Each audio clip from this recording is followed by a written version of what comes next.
Lights on, screen up. Oh yeah. Death Witch in the house. Pump it up, Pump it up, sexy gaming stream. Feeling right, feeling right. all eyes on him. In the zone tonight, Zone tonight. joystick in hand, smooth as silk. Smooth as silk. Playing with fire, what a thrill. What a thrill, what a thrill. Chat's going wild, hearts on a spree. On a spree. Get ready, folks, it's time to see. Time to see, time to see. Everybody move, swing and play. Swing and play.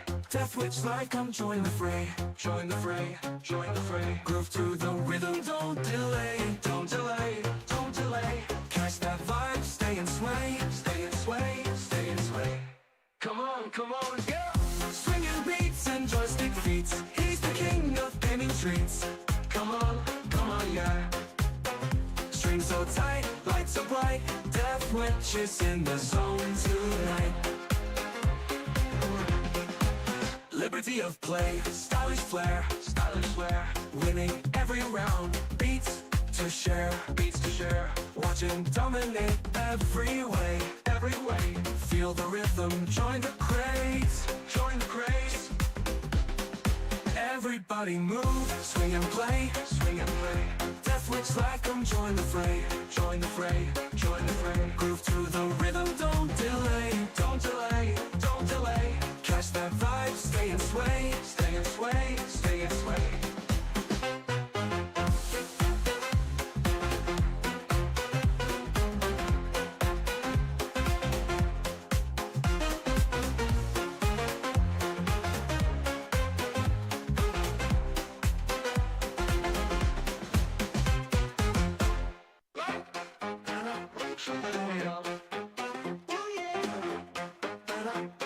Oh yeah. Lights on, screen up. Oh yeah. Death Witch in the house, pump it up. Pump it up, Sexy gaming stream, feeling right. feeling right. All eyes on him, in the zone tonight. Zone tonight. Joystick in hand, smooth as silk. Smooth as silk. Playing with fire, what a thrill. What a thrill, what a thrill. Chat's going wild, hearts on a spree. On a spree. Get ready, folks, it's time to see. Time to see, time to see. Everybody move, swing and play. Swing and play. Death Witch like I'm join the fray. Join the fray, join the fray. Groove to the rhythm, don't delay. Don't delay, don't delay. Catch that vibe, stay and sway. Stay and sway, stay and sway. Come on, yeah. Swinging beats and joystick feats. He's the king of gaming treats. Come on, yeah. Strings so tight, lights so bright. Death Witch is in the zone tonight. Liberty of play, stylish flair. Stylish flair. Winning every round, beats to share. Beats to share. Watch him dominate every way. Every way. Feel the rhythm, join the craze. Join the craze. Everybody move, swing and play. Swing and play.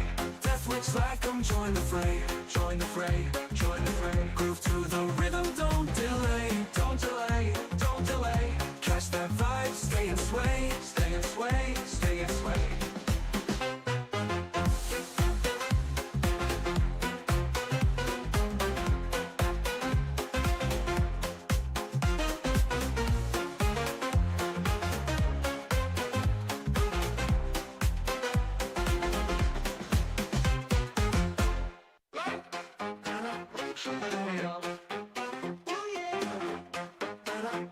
Oh yeah. Lights on, screen up. Oh yeah. Death Witch in the house, pump it up.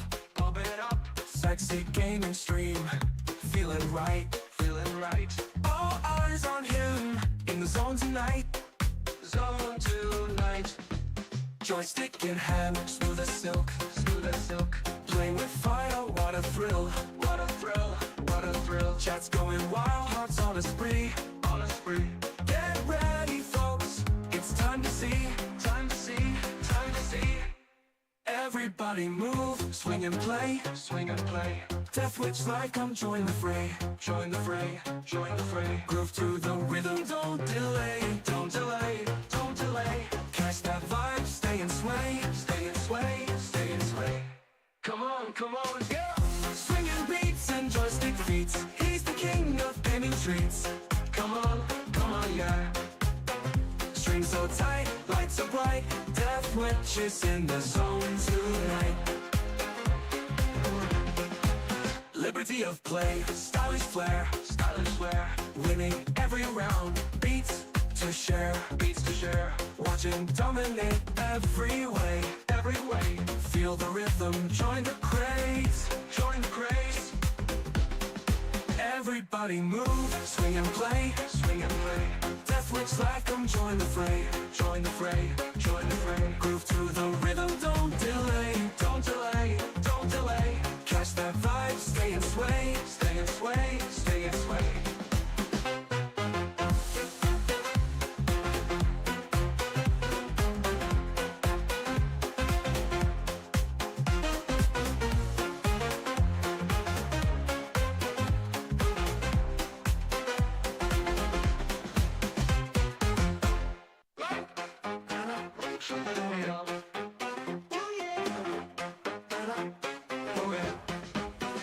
Lights on, screen up. Oh yeah, Death Witch in the house, pump it up. pump it up, Sexy gaming stream, feeling right. feeling right. All eyes on him, in the zone tonight. Zone tonight, Joystick in hand, smooth as silk. smooth as silk. Playing with fire, what a thrill. What a thrill, what a thrill. Chat's going wild, hearts on a spree. On a spree, Get ready, folks, it's time to see. time to see, time to see. Everybody move, swing and play. Swing and play, Death Witch like 'em, join the fray. join the fray, join the fray. Groove to the rhythm, don't delay. Don't delay, don't delay. Catch that vibe, stay and sway. Stay and sway, stay and sway. Come on, go! Swinging beats and joystick feats. He's the king of gaming treats. Come on, yeah. Strings so tight, lights so bright. Death Witch is in the zone tonight. Liberty of play, stylish flair. Stylish flair, Winning every round. Beats to share. beats to share. Watch him dominate every way. Every way, Feel the rhythm, join the craze. join the craze. Everybody move, swing and play. Swing and play, Death Witch like 'em, join the fray. join the fray, join the fray. Groove to the rhythm, don't delay. Don't delay, don't delay. Catch that vibe, stay and sway. Stay and sway, stay and sway.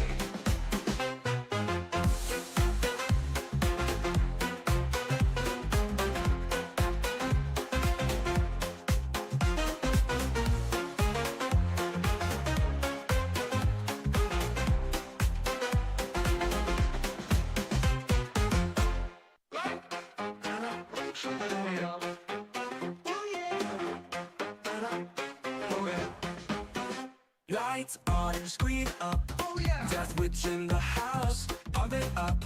pump it up, Sexy gaming stream, feeling right. feeling right. All eyes on him, in the zone tonight. Zone tonight, Joystick in hand, smooth as silk. smooth as silk. Playing with fire, what a thrill. What a thrill, what a thrill. Chat's going wild, hearts on a spree. On a spree, Get ready, folks, it's time to see. time to see, time to see. Everybody move, swing and play. Swing and play, Death Witch like 'em, join the fray. join the fray, join the fray. Groove to the rhythm, don't delay. Don't delay, don't delay. Catch that vibe, stay and sway. Stay and sway, stay and sway. Come on, go! Swinging beats and joystick feats. He's the king of gaming treats.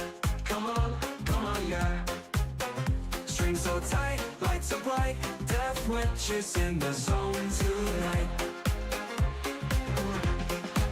Liberty of play, stylish flair. Stylish flair, Winning every round. Beats to share. beats to share. Watch him dominate every way. Every way, Feel the rhythm, join the craze. join the craze. Everybody move, swing and play, swing and play. Death Witch like 'em, join the fray, join the fray, join the fray. Groove to the rhythm, don't delay, don't delay, don't delay. Catch that vibe, stay and sway, stay and sway, stay and sway.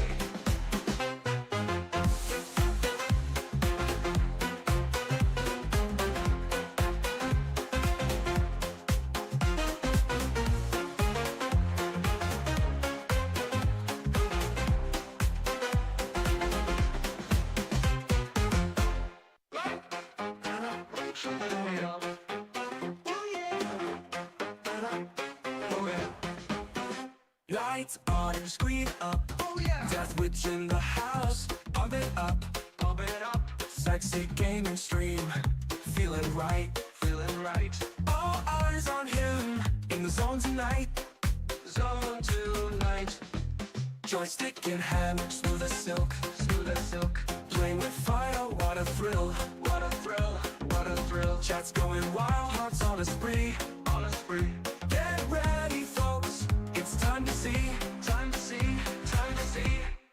Everybody move, swing and play. Swing and play. Death Witch like 'em, join the fray. Join the fray, join the fray. Groove to the rhythm, don't delay. Don't delay, don't delay. Catch that vibe, stay and sway. Stay and sway, stay and sway. Come on, girl. Swinging beats and joystick feats. He's the king of gaming treats. Come on, yeah. Strings so tight, lights so bright. Death Witch is in the zone tonight. Liberty of play, stylish flair, Stylish flair, winning every round. Beats to share, beats to share. watch him dominate every way. Every way, Feel the rhythm, join the craze. join the craze. Everybody move, swing and play. Swing and play. Death Witch like 'em, join the fray. Join the fray, join the fray. Groove to the rhythm, don't delay. Don't delay, don't delay. Catch that vibe, stay and sway. Stay and sway, stay and sway.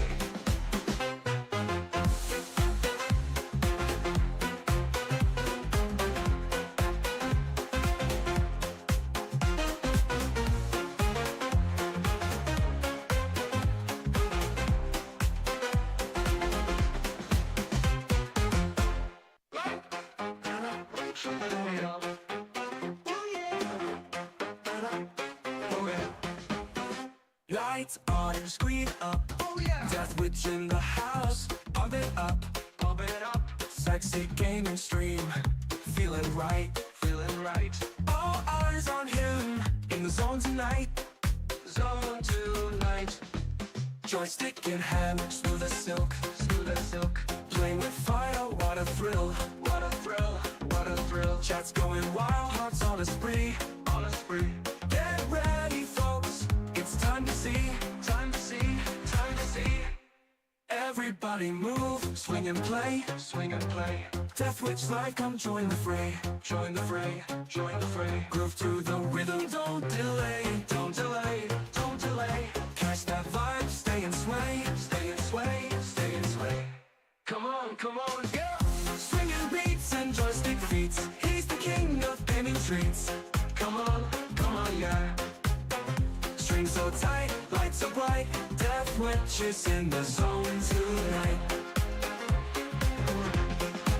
Liberty of play, stylish flair. Stylish flair, Winning every round. Beats to share, beats to share. watch him dominate every way. Every way, Feel the rhythm, join the craze. join the craze. Everybody move, swing and play. Swing and play. Death Witch like 'em, join the fray. Join the fray, join the fray. Groove to the rhythm, don't delay. Don't delay, don't delay. Catch that vibe, stay and sway. Stay and sway, stay and sway.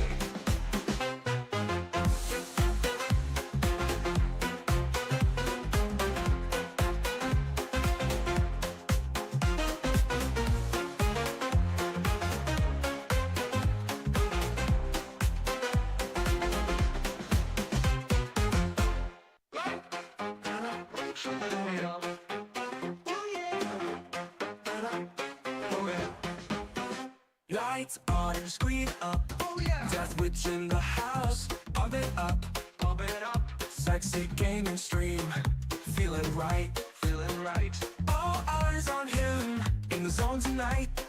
Zone tonight. Joystick in hand, smooth as silk. Smooth as silk. Playing with fire, what a thrill. What a thrill, what a thrill. Chat's going wild, hearts on a spree. On a spree. Get ready, folks, it's time to see. Time to see, time to see. Everybody move, swing and play. Swing and play. Death Witch like I'm join the fray. Join the fray, join the fray. Groove to the rhythm, don't delay. Don't delay, don't delay. Catch that vibe, stay and sway. Stay and sway, stay and sway. Come on, go. Swinging beats and joystick feats. He's the king of gaming treats. Come on, yeah. Strings so tight, lights so bright. Death Witch is in the zone tonight. Liberty of play, stylish flair. Stylish flair, Winning every round, beats to share. beats to share. Watch him dominate every way. Every way, Feel the rhythm, join the craze. join the craze. Everybody move, swing and play. Swing and play. Death Witch like 'em, join the fray. Join the fray, join the fray. Groove to the rhythm, don't delay. Don't delay, don't delay. Catch that vibe, stay and sway. Stay and sway, stay and sway.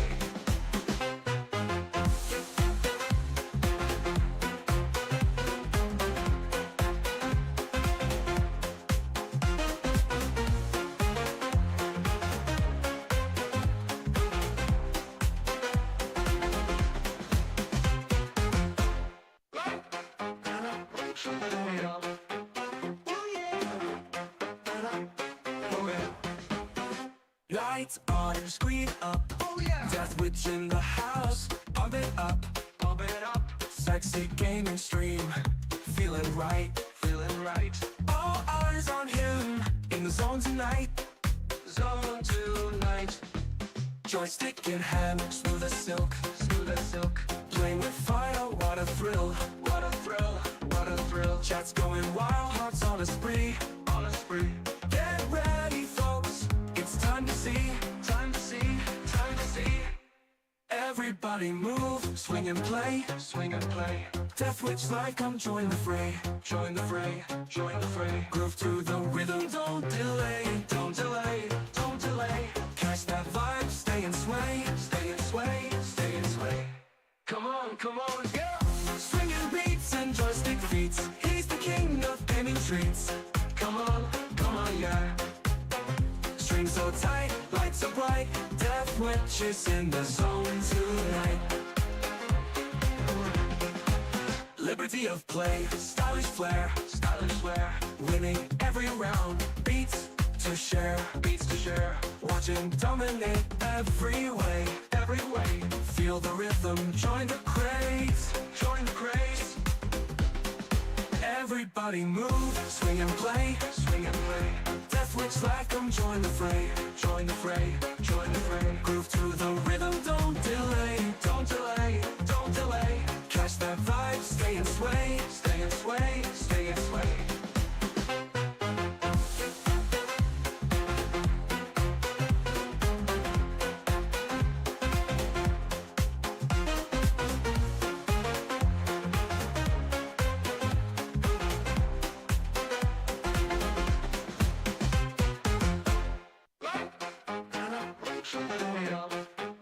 Oh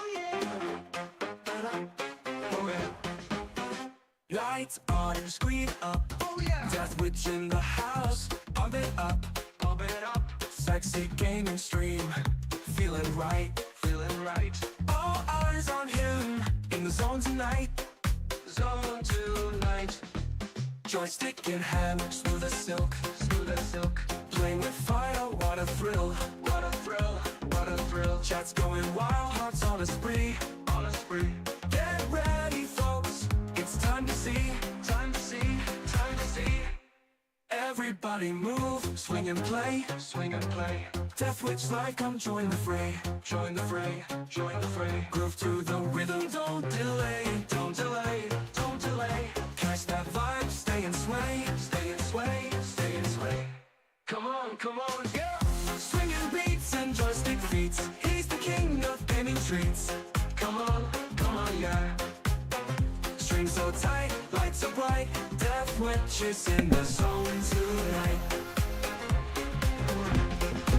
Liberty of play, stylish flair, winning every round. Beats to share. Watch it. What's up, witches? Oh shit. Forgot to adjust that camera first. Yeah, I hate when it does this.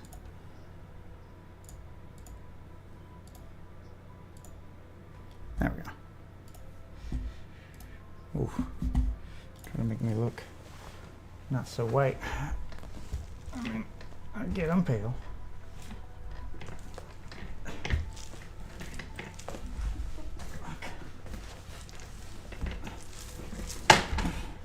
Right. Won't move. All right. Let's see. Where are we at?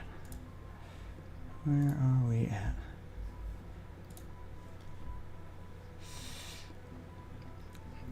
See Bob's. Who's Bob's? What's up, Johnny? I don't know who Bob's is. And what's up, Monkey? All right, boys. We're setting up. We're gonna start with some light Call of Duty streaming.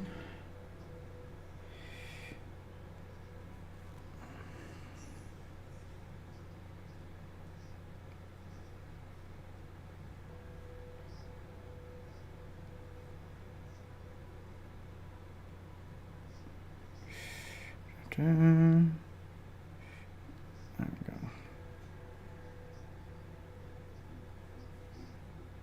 Alright. Pokemon trading card game on mobile has made $12 million in 4 days.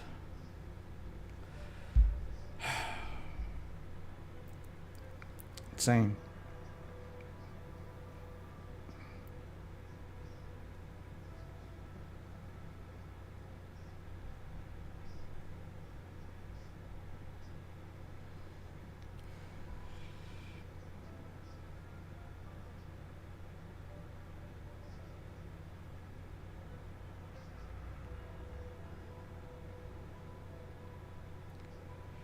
Oh god, I gotta quit spending so much time on Twitter.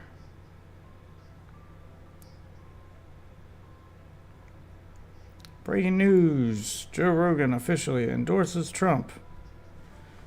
And in other news, water is wet.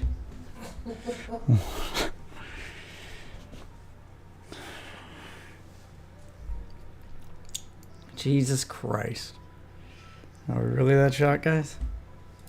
Is this really newsworthy? No. Fuck's sake. Alright. Let's just do some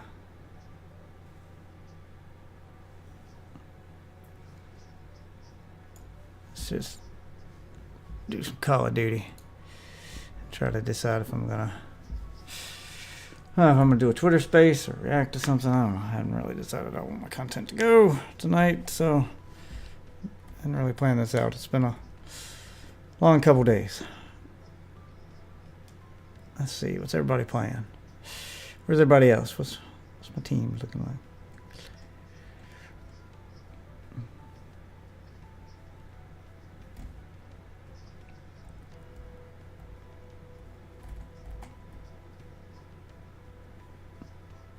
Yeah, I'll send him a message and let him know we're live. See if he wants to team up.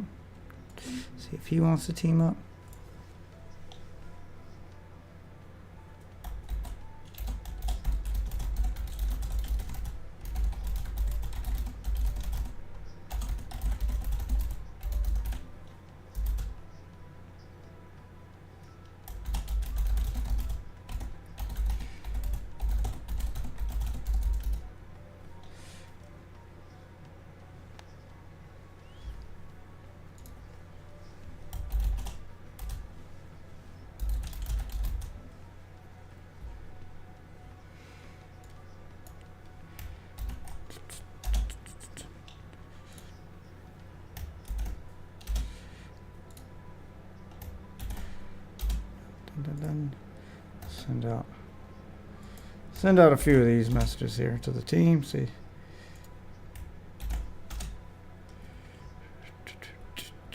if anybody's up for it. All right, I got a few of those out.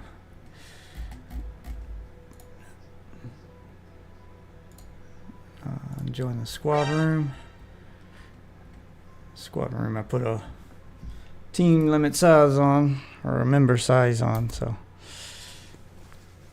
there we go. First come, first serve.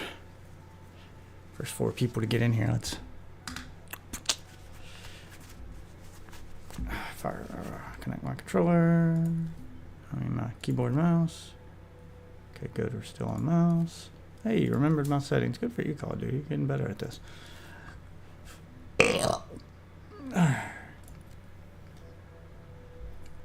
Mastery badge showcase.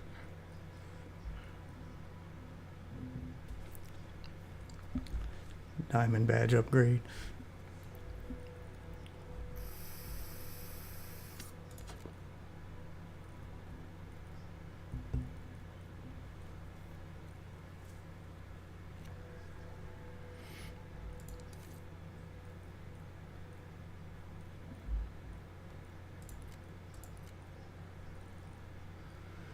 Goblins, the last one I got. Need to look at those for assault rifles.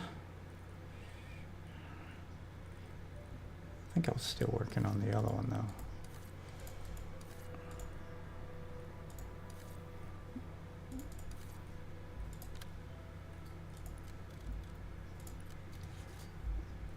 Attachments, camos. Yeah, I was still doing the mastery to get the gold, and then that'll get. Once I got the gold on all, then I can go back and start going through them to get the opal, and then I gotta do 33 weapons to get that one. Jesus, that's what I want. I want the nebula. Like Afterlife come? Oh, this one. Yeah, so after I get this, then I gotta get this one on 33 weapons. Then I can work on this one. Jesus. Masteries are a fucking grind. We'll start with the gold. Alright. So I just need to use it more.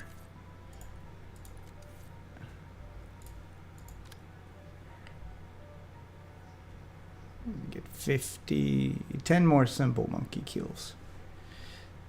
Hey, we're the simple monkey. I don't know why it keeps doing that. Must be because my Windows settings carrying over to Xbox.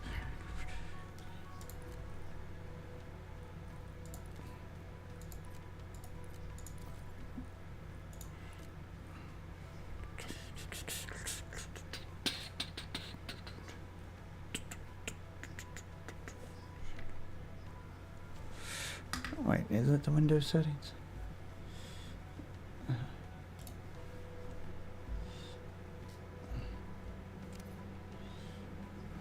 Yes, I know. I just connected my keyboard to use it on the PC for a second.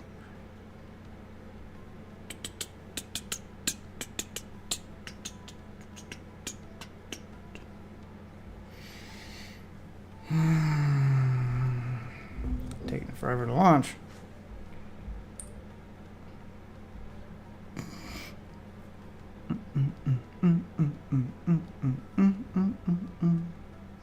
There we go. Jesus Christ, it took forever to launch that. Okay.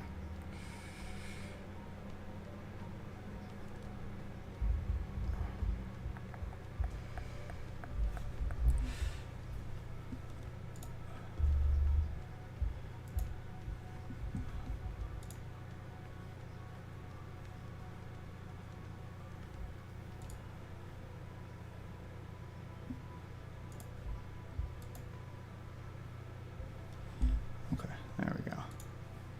Let's get everything back where it should be. Alright, now we can jump back into the game.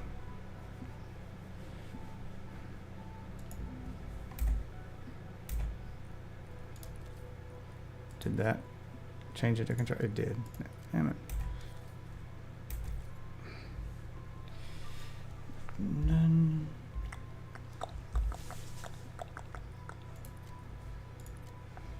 I'll have no save.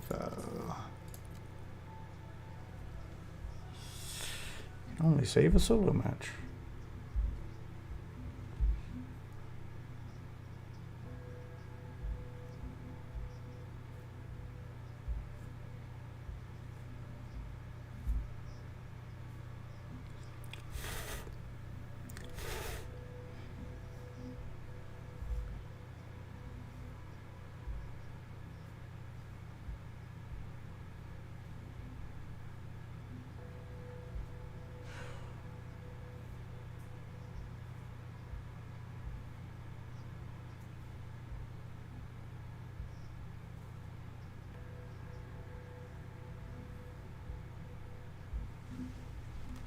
Alright.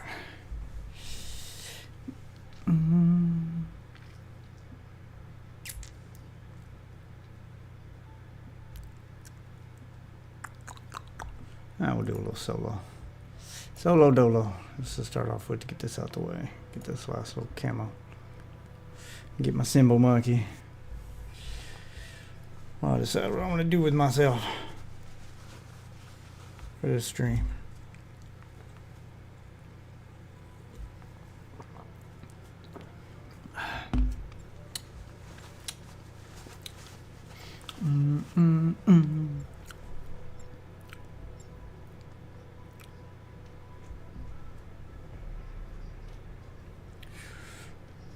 Good old round base zombies.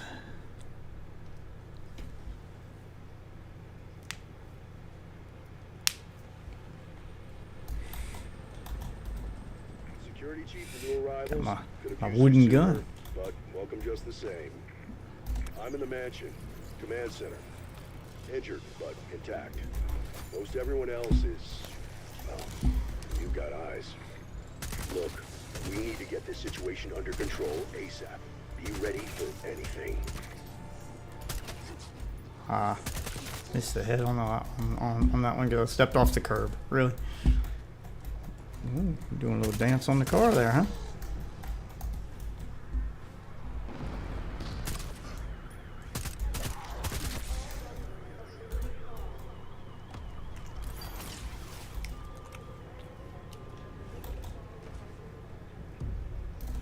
Alpha, search the area.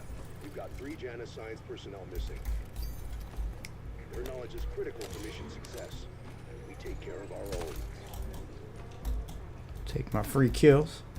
Oh, there's usually one under this car too. I wonder what happened with him. That'll clear your sinuses.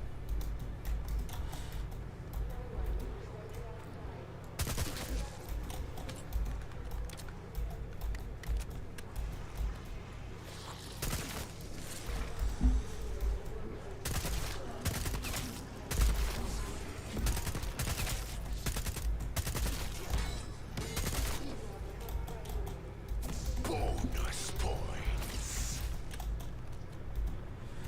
Bonus points. For a team who didn't expect to take on the apocalypse today, you're handling this well. Good news, everyone.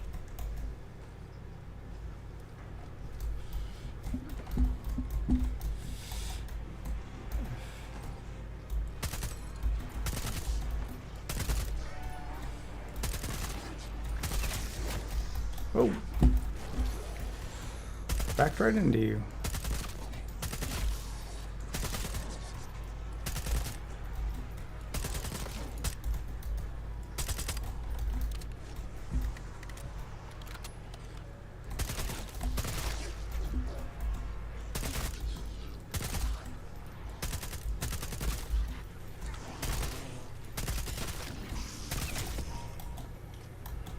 Double points. That's the one I was waiting for. Get a little points boost at the beginning with this one.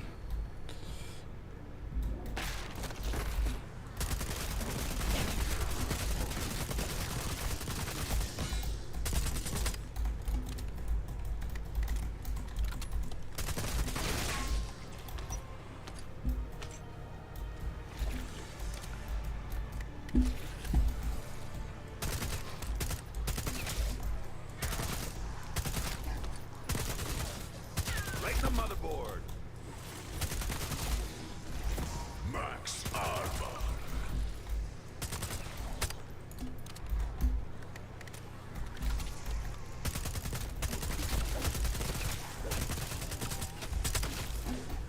Yeah.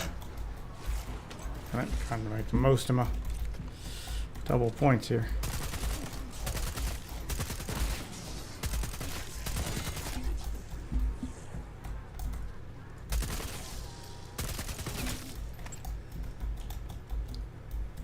Keep racking up them. There we go. We're already at almost 10K. Booyah. Now we'll start making our way to the rest of the level.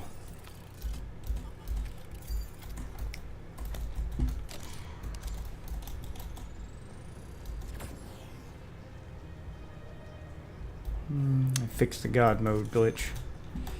Should have used it more when I had the chance.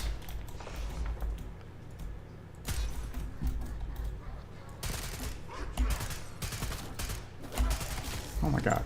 Fucking die. Oh, that's right. You can't vault over that because of the stupid light above it.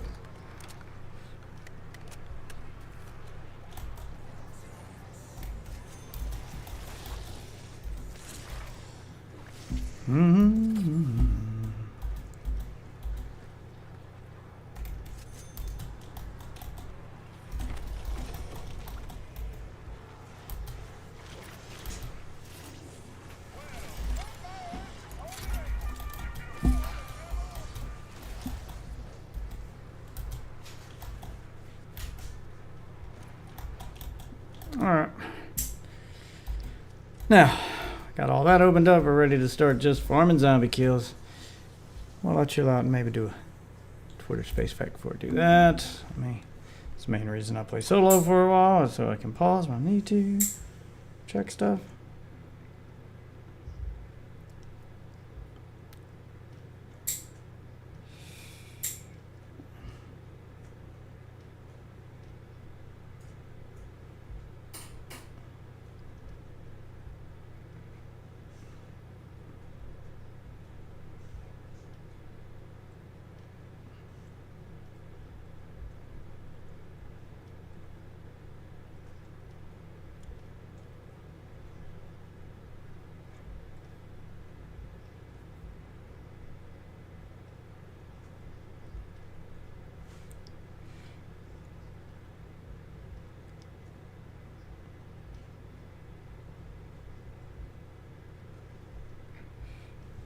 Just think that might be the first time I've ever used DMs on Twitter.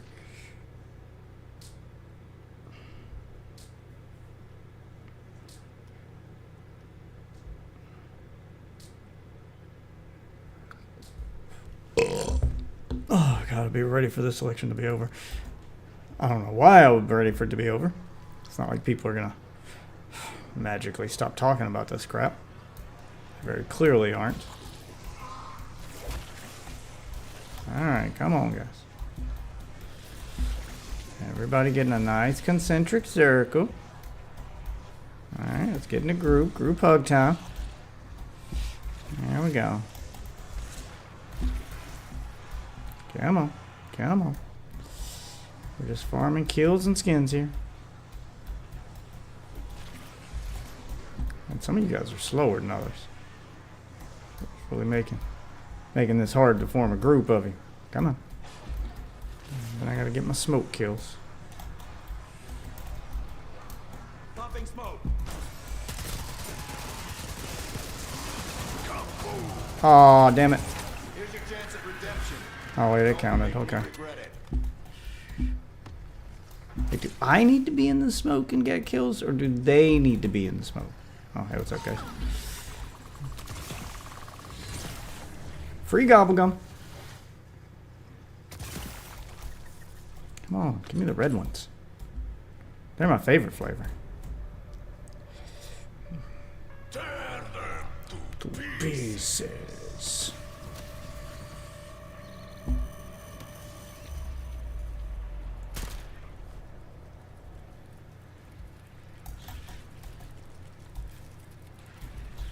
Same deal as the rest of them. Come on, guys.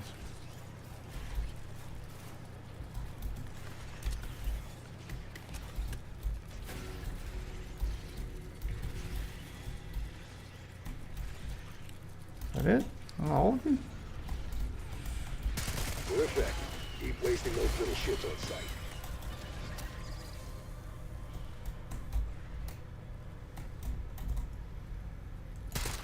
Can I give you permission to look at me? Max ammo. Huh. Thought it would be... Thought it would be more of them.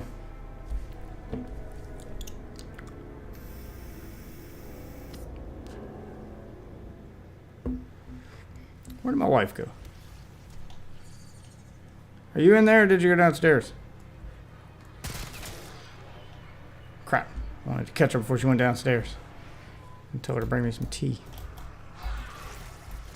I want a glass of tea.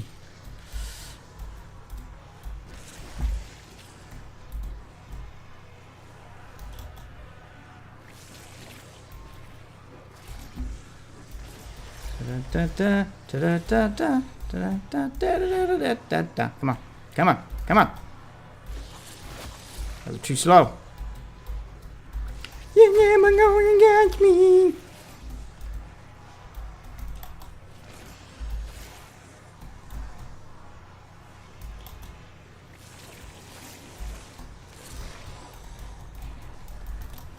I think I got y'all in a nice circle there.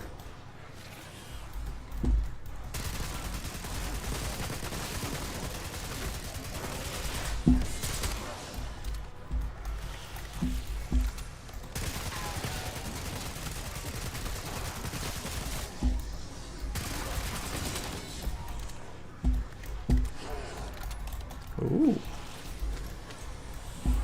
Should be fun. Mass casualties is my middle name.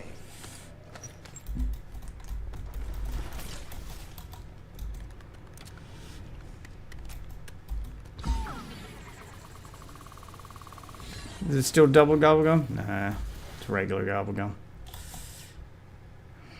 Oh, profit sharing though.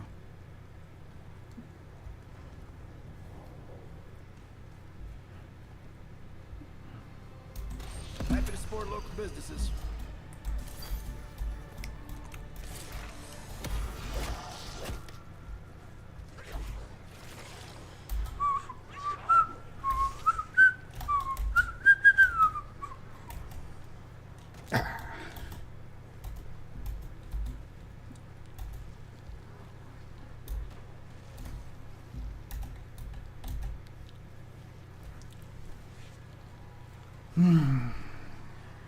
I ate that gobblegum way too early. A lot of wasted time on that.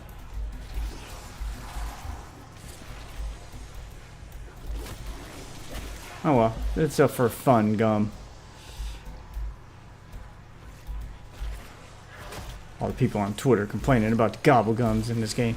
I can eat a gum to make it fart. Your arguments are invalid.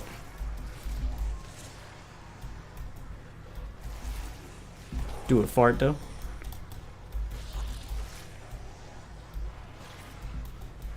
Hey, buddy.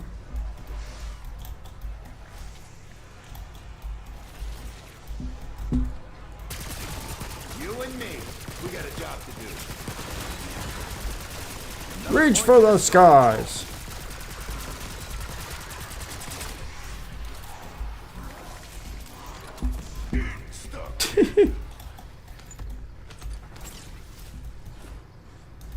Stem shot.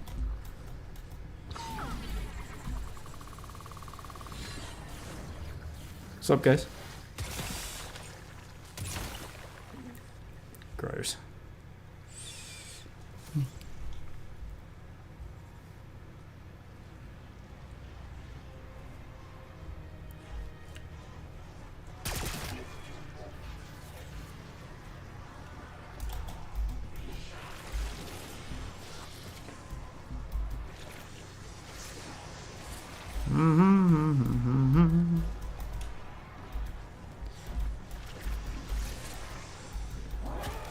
But now there's all the room I need to wrangle you guys into a nice little group. Best spot on this map to get some kills. Plus when I used a gobble gum, they'd all just stick to the ceiling. And leave outlines on. See, that's dope! That's dope. I didn't know they did that. Look at that shit. That's a nice touch.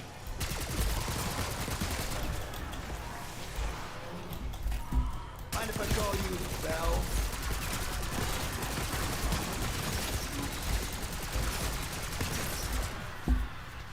Look at them. And they leave their little outlines. That's so dope.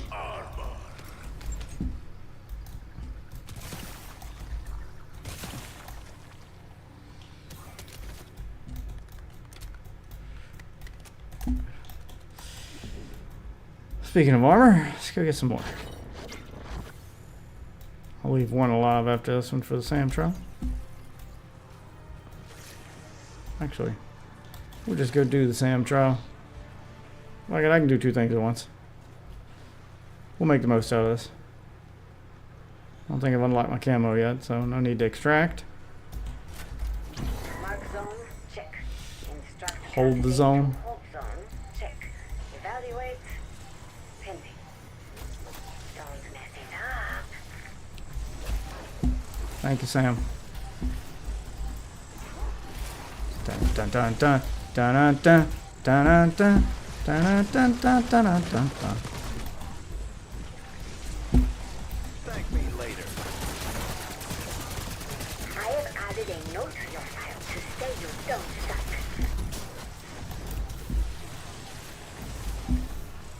You know you're not actually supposed to bite the bullet. Double points. Here's your chance at redemption. Don't make me regret it. I knew this stuff was gonna get weird, but not that fucking weird. Oh, you guys just don't want to die. Pack a punch and everything. I had expected you to be around. Yeah, get him. Get him. Bring her up.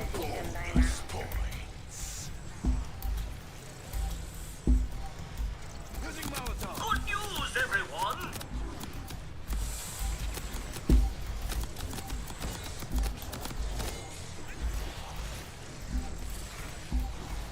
Come on, 13 seconds. Excellent work. Please flood your brains with dopamine and serotonin. Easy peasy. Hey, there's my symbol monkey. Performance has certainly given me a great deal to think about. Thinking concluded. Exfil is available, Alpha Team. Ow. Belly flop. Oh, I can go ahead and... Oh, crap. I was supposed to be grabbing armor.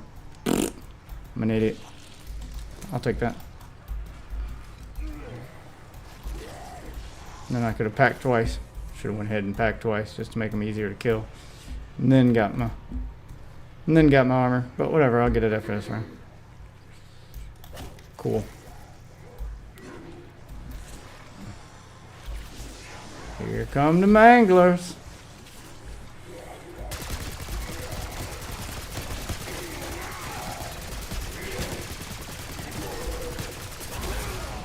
You and me. We got a job to do.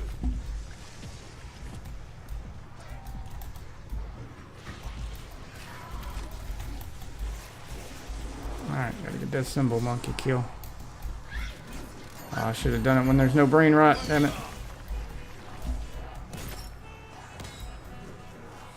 Oh, we need 10, right? Piling them up like firewood. Nope, it didn't give me 10. My brain rot fucked it up. No, it didn't. I got it.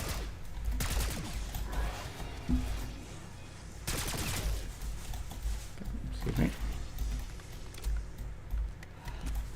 Oh, I still don't have enough? Just killing you might do it. That'll do it. There we go. Now we can go pack a second time.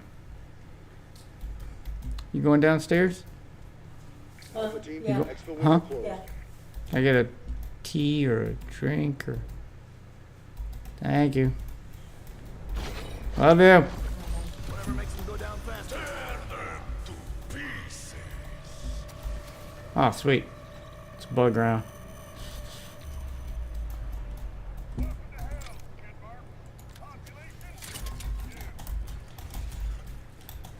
It being a bug round, I can go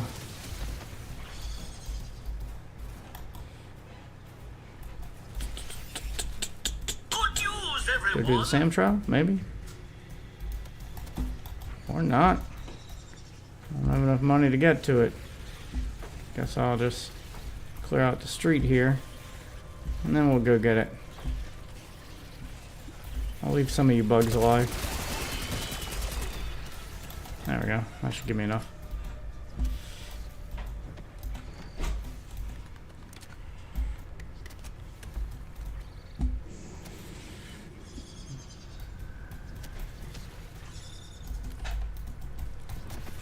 Oh, not enough. Fuck. Now I gotta have enough money to do the SAM trial. Oh, shit. I don't like this area.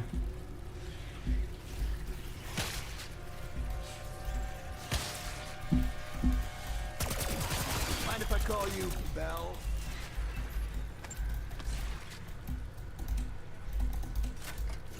Hit your targets with support weapons until I tell you you've won. Copy? Ah, god damn it.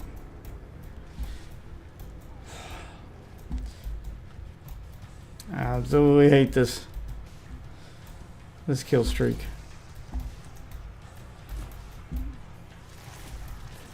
Always accidentally kill myself with it. Alright, come on. Everybody get in a nice group.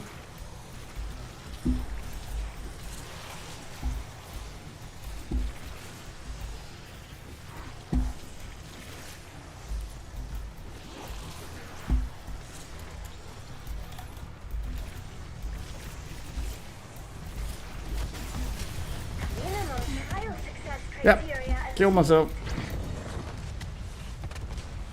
I never doubted your commitment. Other things, yes, but not your commitment. My programming dictates I inform you that the highest trial tier reward has been unlocked.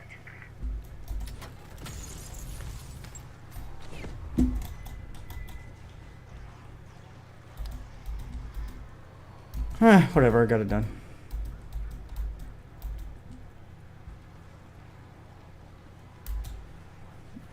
Not my smoothest run. I always kill myself with it because trying to keep them in a tight-knit group so that they get hit means I gotta run through it too.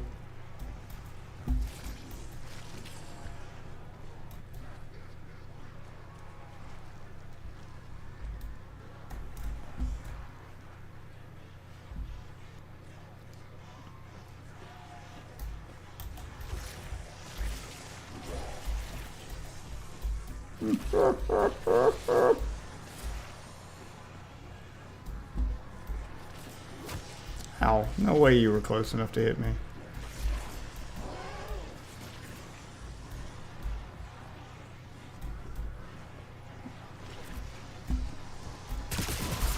You and me, we got a job to do. Hey, asshole, you dropped some gray matter.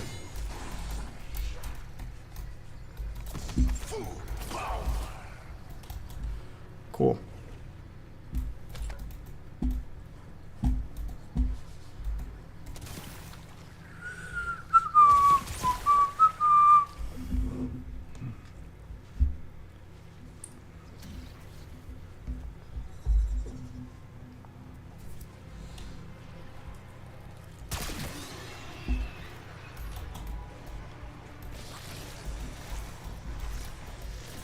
You're too close, man. Get back. Need to go open up that vault at some point. I'll wait till I get a key.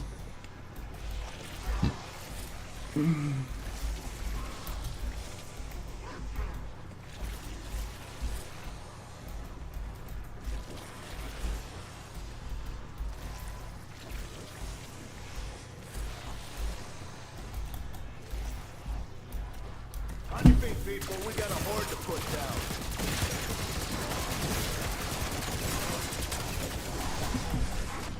Oh, shit. Trying to heal and kill here. There we go. Got the gold camo. I'll extract at the next available extraction. And we'll be done here. Rango, boom.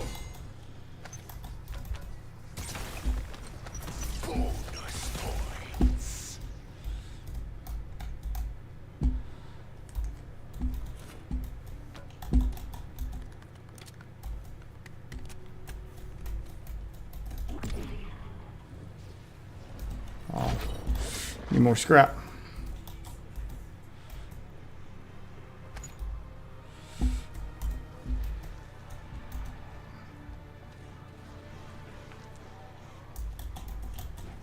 La la la.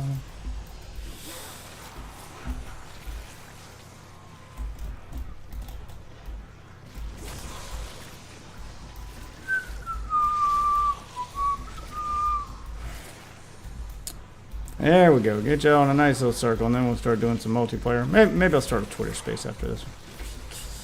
Got Max giving me some Twitter space ideas over here. Man loves his Twitter spaces. Here's your chance at redemption. Don't make me regret it.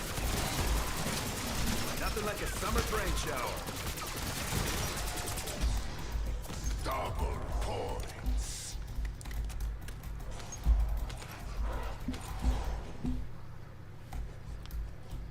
If you need to hit the exit button, we're ready. I do, and I am.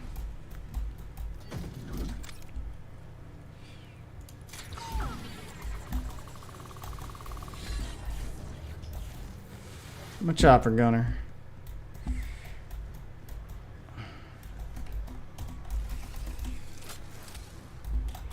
And get my shortcut opened.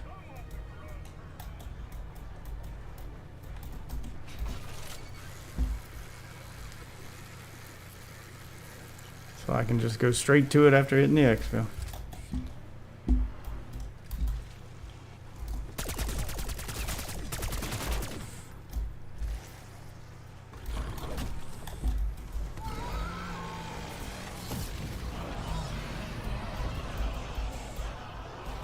Goodbye. We're done here. I got what I came for. So I'm out. I call that a day well spent. Prepare for exfil. Marking site.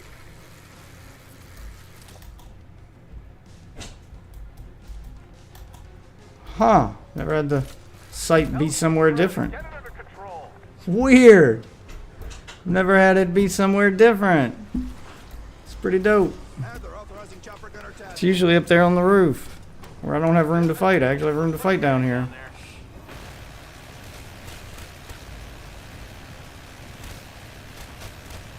It's also harder to hit them with the chopper gunner. This is bullshit. Oh, hold on a sec.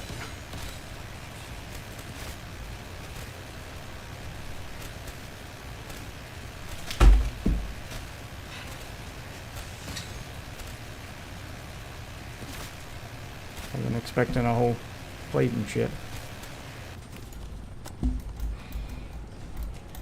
30 seconds on the clock, Alpha. Move it. Where's that last one? There he is. Yeah, I don't like it when it's down here. I can't hit everything with the chopper. It's not as easy to just hit everything with the chopper. Alright, there we go. Just right, XRP is a scam. Usually gets the room full fast. If you pull either heads into the room, I'll run circles around them.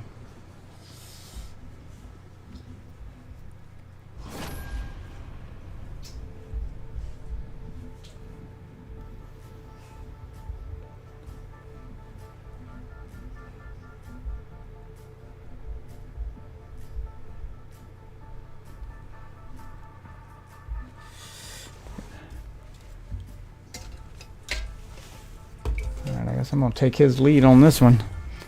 If he wants to start a Twitter space to argue about crypto, I'll be like, okay, you gotta take the lead on that. I don't know nothing about crypto.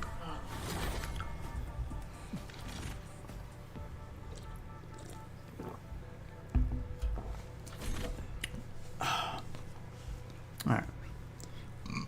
That should be the last mastery for this gun. What is it, max level? Level 45 the max level? Did I end up max leveling it in the process? Yeah, I like masteries. Yep, that's the gold camo for that one. So I got one gun left to get the gold camo, and then I can start working on opal. And then start going down the list again to work on the other. How do I still not have the damn goblin? How is that not the next one in the list?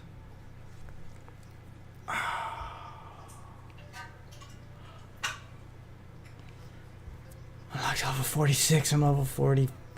Okay, well, we'll start working on Whatever the next one is. Do I have gold with this one?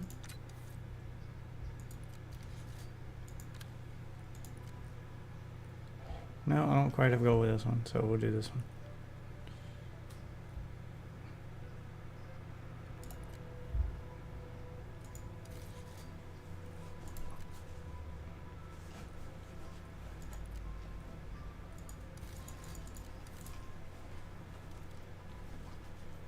God, it's gonna take me so long to get mastery on this one. I don't get many kills when I heal, and it takes so long for it to recharge. Heal and kill. I try to stand inside it and when I pop it and kill as many as possible, but man, if it don't take a fucking while. Same thing with the smoke. Smoked and killed. I think I have to smoke them, so I don't need to be the one standing in the smoke. They do, which makes no sense because then I can't see what the fuck I'm shooting at. I swear to God, smoke is useless in zombies. All right, let's get our Twitter space set up here.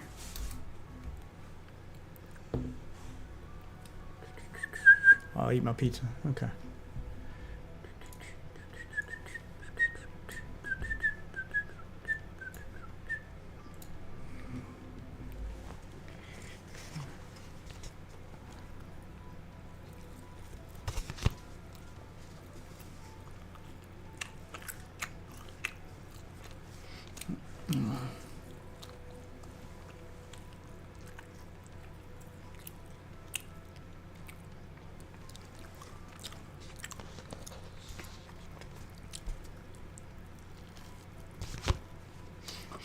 Okay, let's see.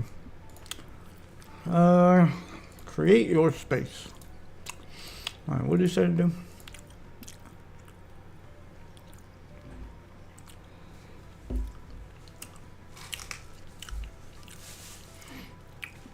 Just right. XRP is a scam. XRP is a scam. Lots of exclamation marks.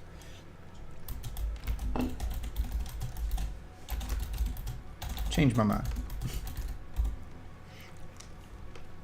All right, add topics. Let's go.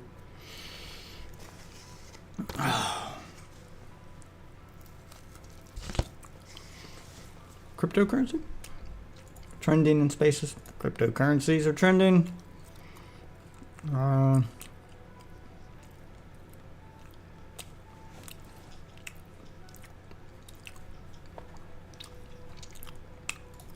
Bitcoin cryptocurrency. Sure. I don't know why Bitcoin has its own separate label from regular cryptocurrency.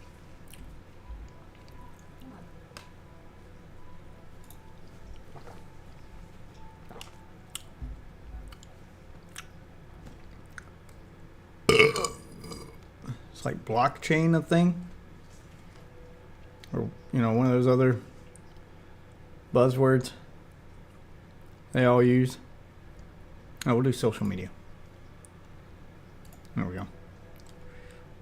Stem start now.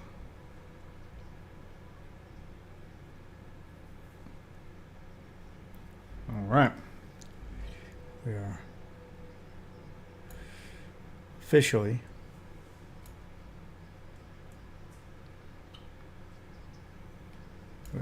open for business.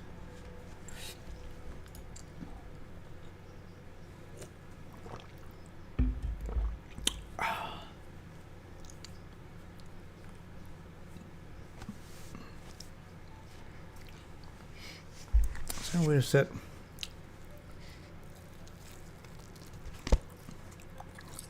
Wait a sec, push the talk for Twitter space. I'm just going to have to play with the controller while I do the Twitter space. That's the only bad part about the Twitter space is I'm sharing my keyboard and mouse with my Xbox. I have to disconnect the keyboard and mouse from the Xbox every time I want to unmute. Unless I play with the controller and I can just click the mouse. There's got to be a way. I'll Google that real quick. Eating and waiting for Max to show up. Okay. I'll let him know what's up.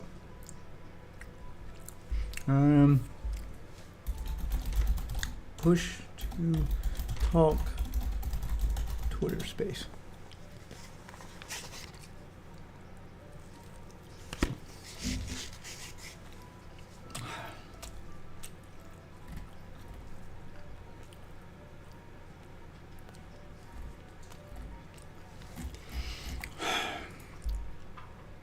Sorry, I googled that wrong. Push to talk Twitter space Reddit. Can I get actual human beings to talk about this and answer the question instead of AI? My dad's like, how do you use the Twitter space? I'm like, none of that answered the question I asked. Thank you, AI. I know how to start a Twitter space. I don't know how to do push talk on it.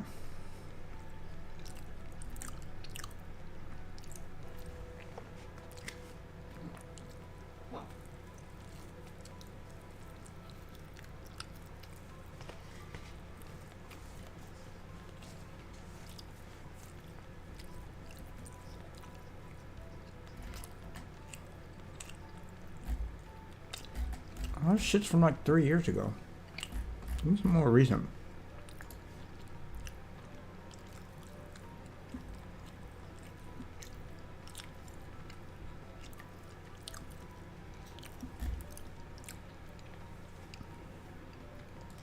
Let's just try Chrome.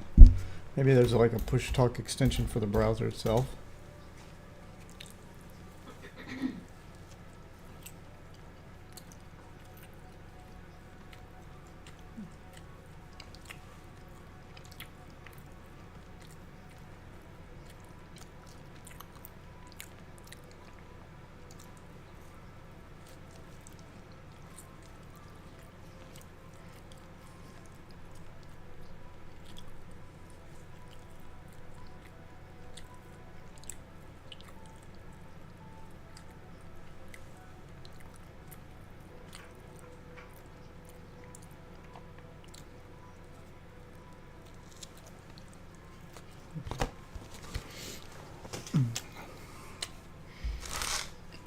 Okay.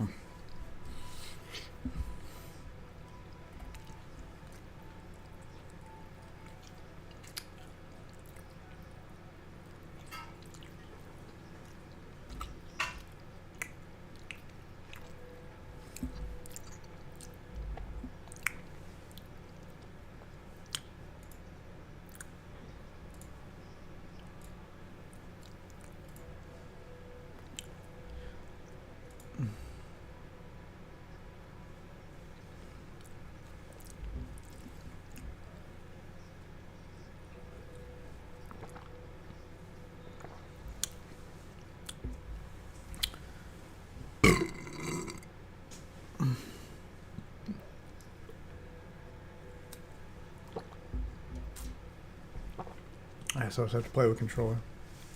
There didn't seem to be a way to do it. Can't believe there's no push talk key on Xbox. I mean on Twitter space.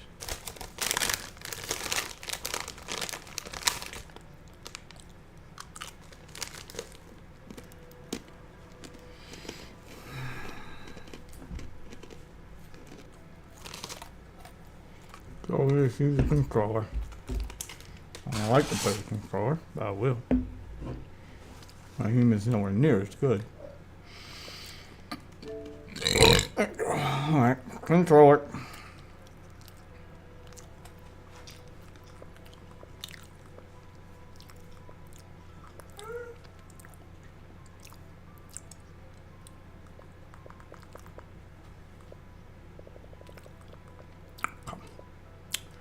There we go. Yep, switch to controller. Okay.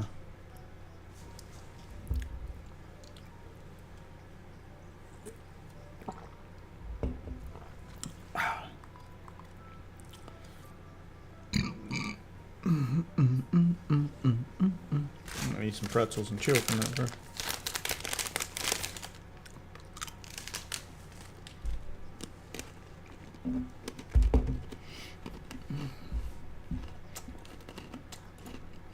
I don't remember what I was gonna do before I started streaming and I got distracted.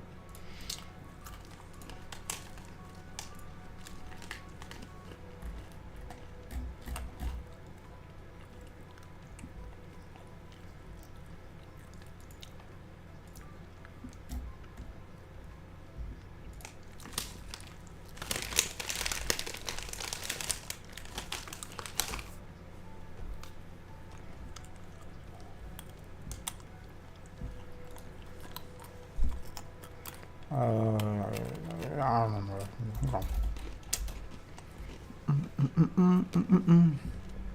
Jesus.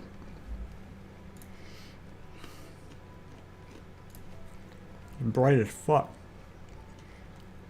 Why does your website not have a dark theme? Good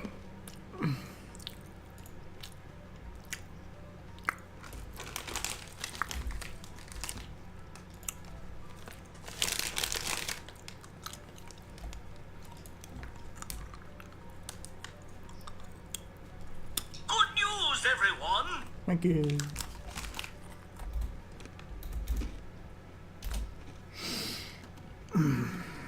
Yo, just give me a hot second. I'll be right there. Yeah, no rush.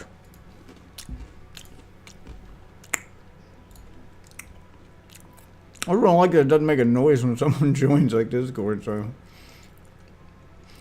And their voice isn't just like immediately in my ear. And I'm like, wow, what? Oh, that's right. I'm in a Twitter space.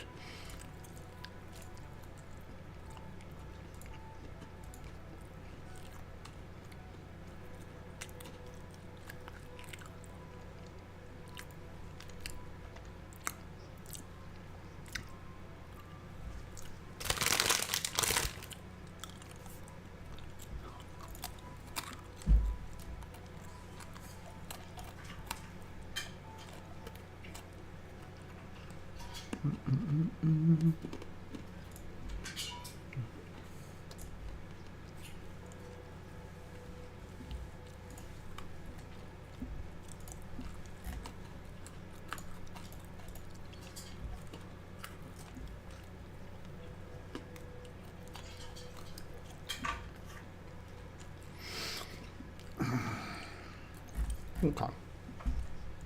Alright, that's done.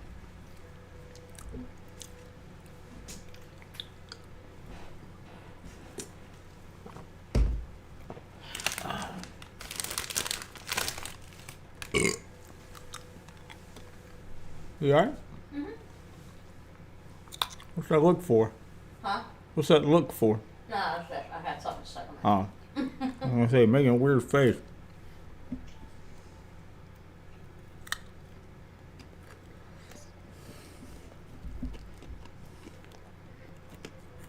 You want to stream? Bro, I swear, if this title doesn't get people in the room, I'm just gonna die. It used to be. So there was a space I was in, Dr. Robotnik, back in the day, and like he was complaining that we didn't have enough drama. So I told him change the name of the room to "Pulse Chain is a scam. Prove me wrong." Like, no joke. We got the entire Pulse Chain community in there in like 5 minutes. Before I know it, I'm co-hosting for Dr. Robotnik, and the other co-host is Katie Hex, who's like one of the biggest people in that community. And it devolves into this horrible debate to where I remember the moment Omakase came into the room, I'm just like, yo, I'm fucking out. I know that sounded like a psychobabble, but basically, to give you a context, Omakase, he's like one of the Batmans of crypto. He's The rich, Batman of he's crypto. super intelligent, and like just blockchain is a place where if you make enemies, like you can actually expect a higher risk than just randos on the internet, because you just don't know who you're pissing off. They might be a literal billionaire, and the chance that they have the resources and are petty enough to come after you, they just go up exponentially in blockchain. That's so sad. But I have no idea what XRP is or why it might be a scam. But this was your idea, so if people join, I'm gonna follow your lead. I might not know anything about it, but I can fake it till I make it. It's a whole can of worms. I mean, XRP is a token made by Ripple, which is a company, and they were rising up the price charts in 2016, leading up to the 2017 height. But what happened was the SEC decided to sue them like right around there, and so they took one of the hardest hits in the 2018-19 bear market, and the case has been ongoing for like 4 years or some ridiculous thing, and it's actually kind of helped define case law. So one of the things that they, and I say they in the proverbial sense, decided was that even though XRP, the token, might have been considered a security that was sold without a license to do so by the company Ripple, what they also decided was that the same token sold on a secondary market or exchange does not constitute the same, right? So maybe you create a token, you sell it, and you're like in trouble for selling a quote security without a license to do so. But if I have a platform and I allow people to buy and trade the token that you created and sold illegally, that doesn't fall upon me to face the same kind of charge, if that makes sense. Like basically, if Pokemon cards were Yeah. labeled as security tomorrow, It's- me trading them wouldn't make me get in trouble. It's like if you put something illegal into a security deposit box, the bank isn't held responsible for, harboring whatever illegal thing you put in there. But it's more like if what I bought was illegal to sell, it's not illegal for me to trade it after the fact. Like you could sell guns without a license to do so, but I assume that if I bought one of them legally and had a permit to own it, then I wouldn't become a criminal by then selling it at a gun show. No. At least not in Anyway, not in most states, state laws. But yeah, I get your point.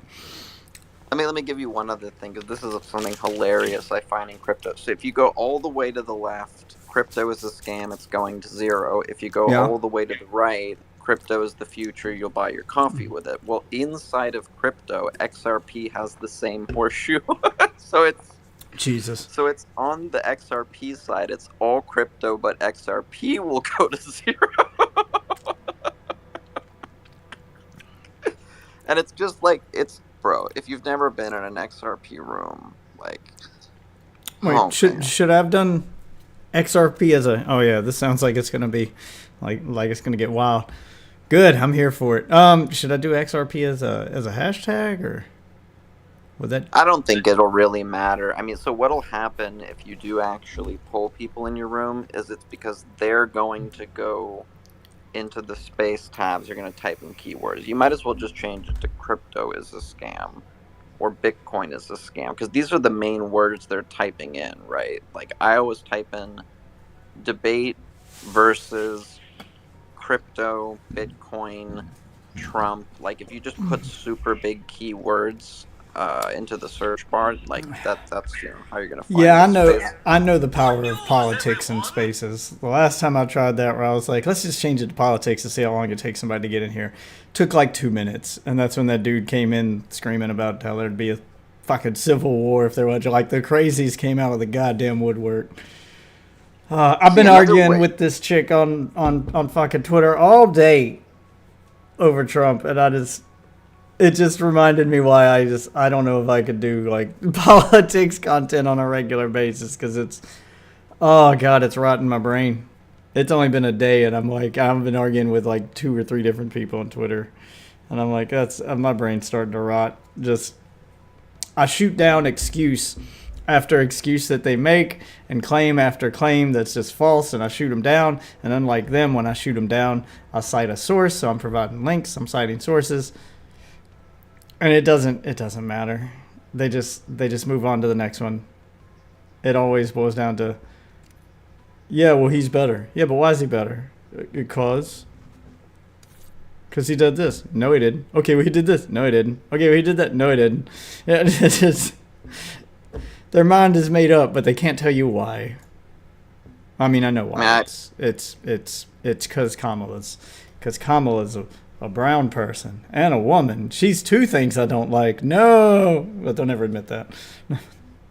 I mean, there's definitely a lot of folks out there who are exactly the way you described. I mean, we had that whole 5-hour convo about it. I think it's more nuanced than that, but you're not wrong insofar that you changed it to crypto. That's a better word. But you're not wrong insofar that there's a huge group of people that are, exactly the way you described them. But I always, I'm always thinking about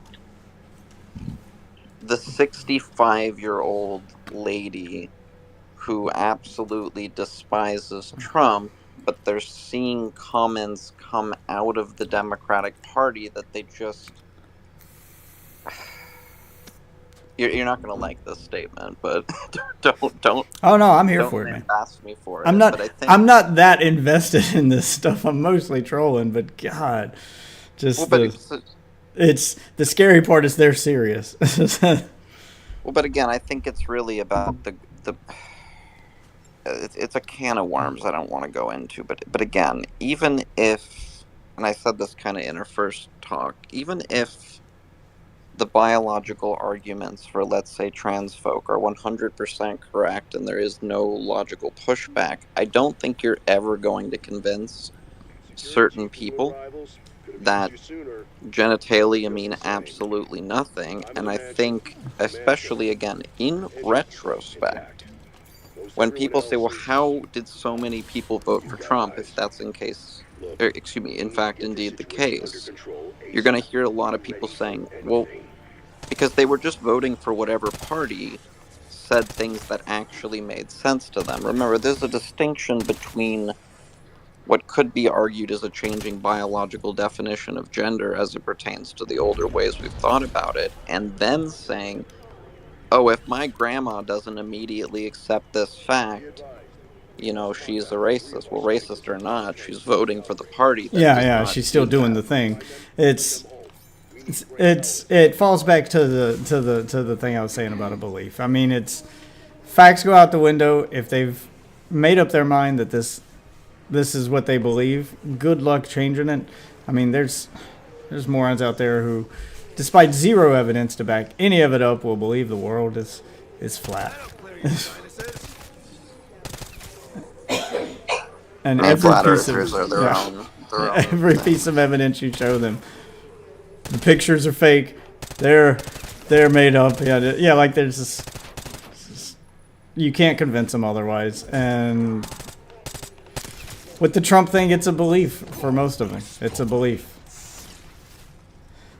I mean, there's definitely other things, but I you know what's really nice? Just like crypto, we're gonna get an answer to this. One thing that's nice about crypto is you never have to wonder, right? Like if you don't kiss the girl in high school, you always think about what could have been, and you'll never know. But in crypto, you always know, because if you say Bitcoin's going to zero and it goes up, well, you know you were wrong. If you say it's going up and it goes down, you know you were wrong. And in this election, I think the moment the presidential election is finished, there are going to be tons of these in retrospect moments, right? As indeed there always are. Hindsight is 2020.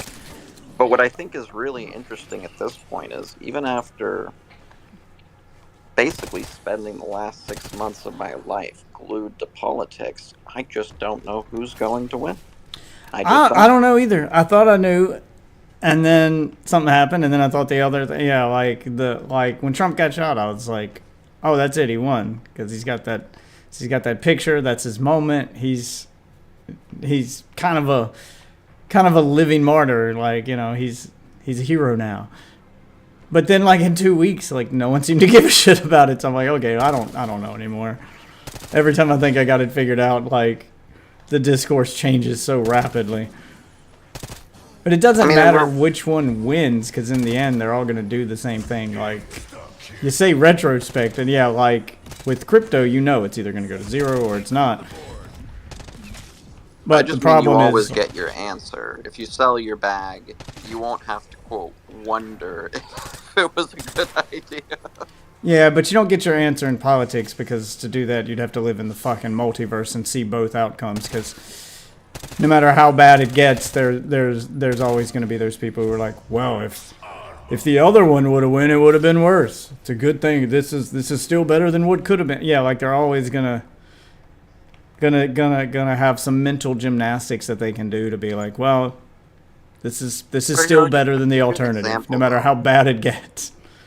I'll give you an example of where I would push back, right? There's a lot of folks, and I don't think it's surprising that there's a lot of folks that think, let's say Kamala will not be very kind to Israel. That we'll get an answer to that if she wins. I mean, we'll either see her.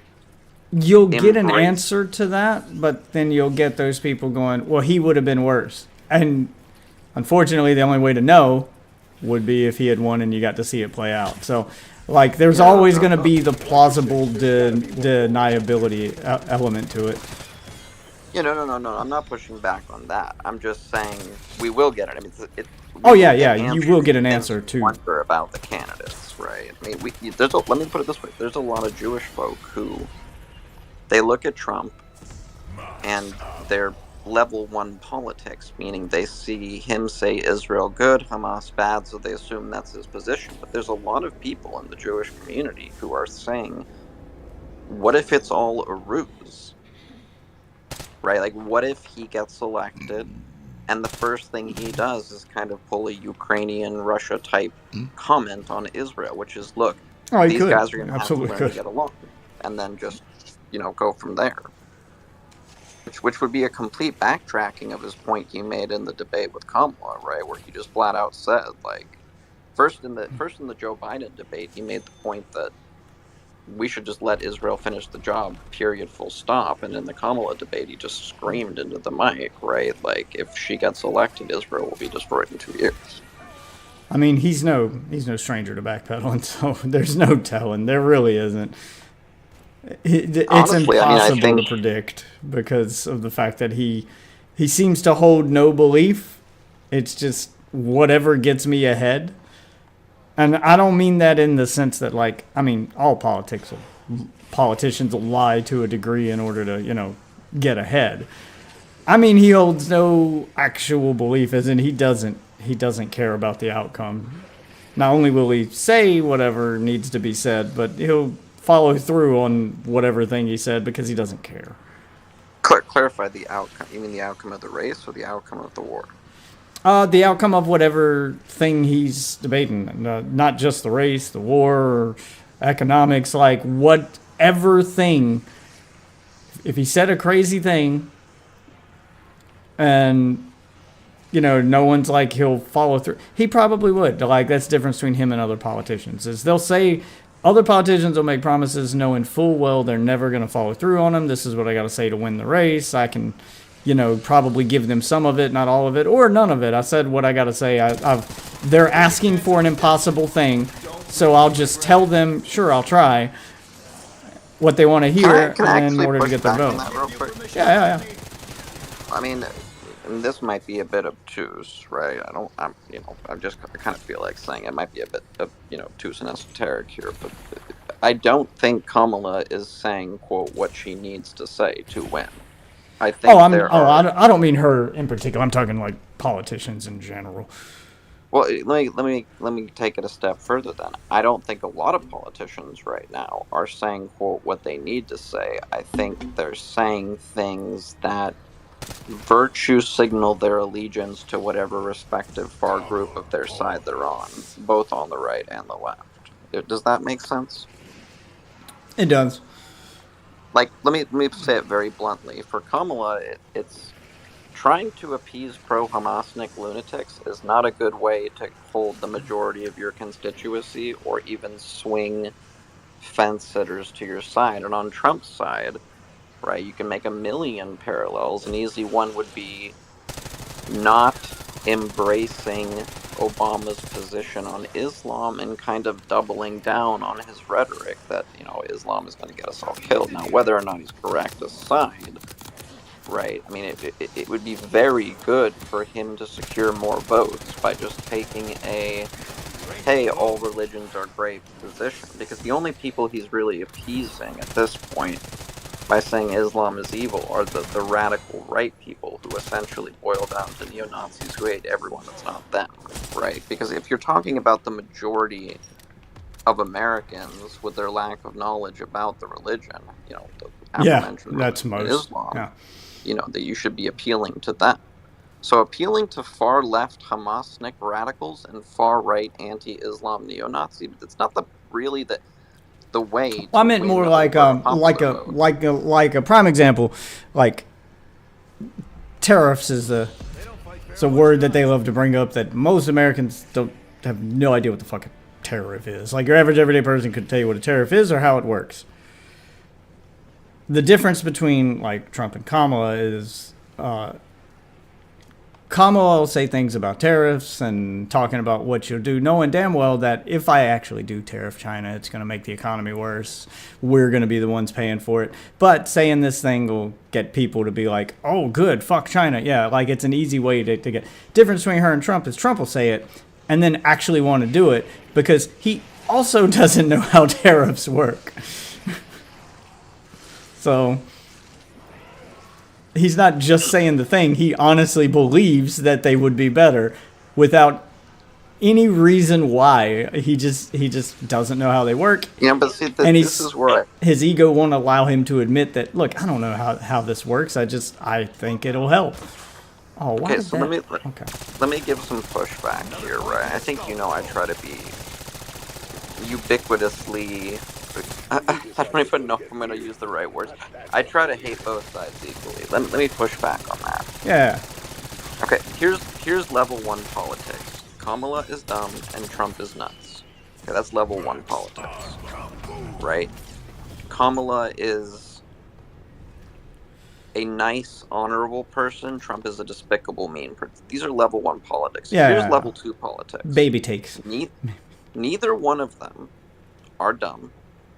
They do not represent who you think they represent. These are characters that they put on screen, on television, and the evidence for this should be obvious on both sides. For Trump's side, if you read anything about what he's like in private, it's very different than what he's like in public. And if you read anything about what Kamala's like, it's very different. Kamala is not an idiot. That is where the concern actually comes from.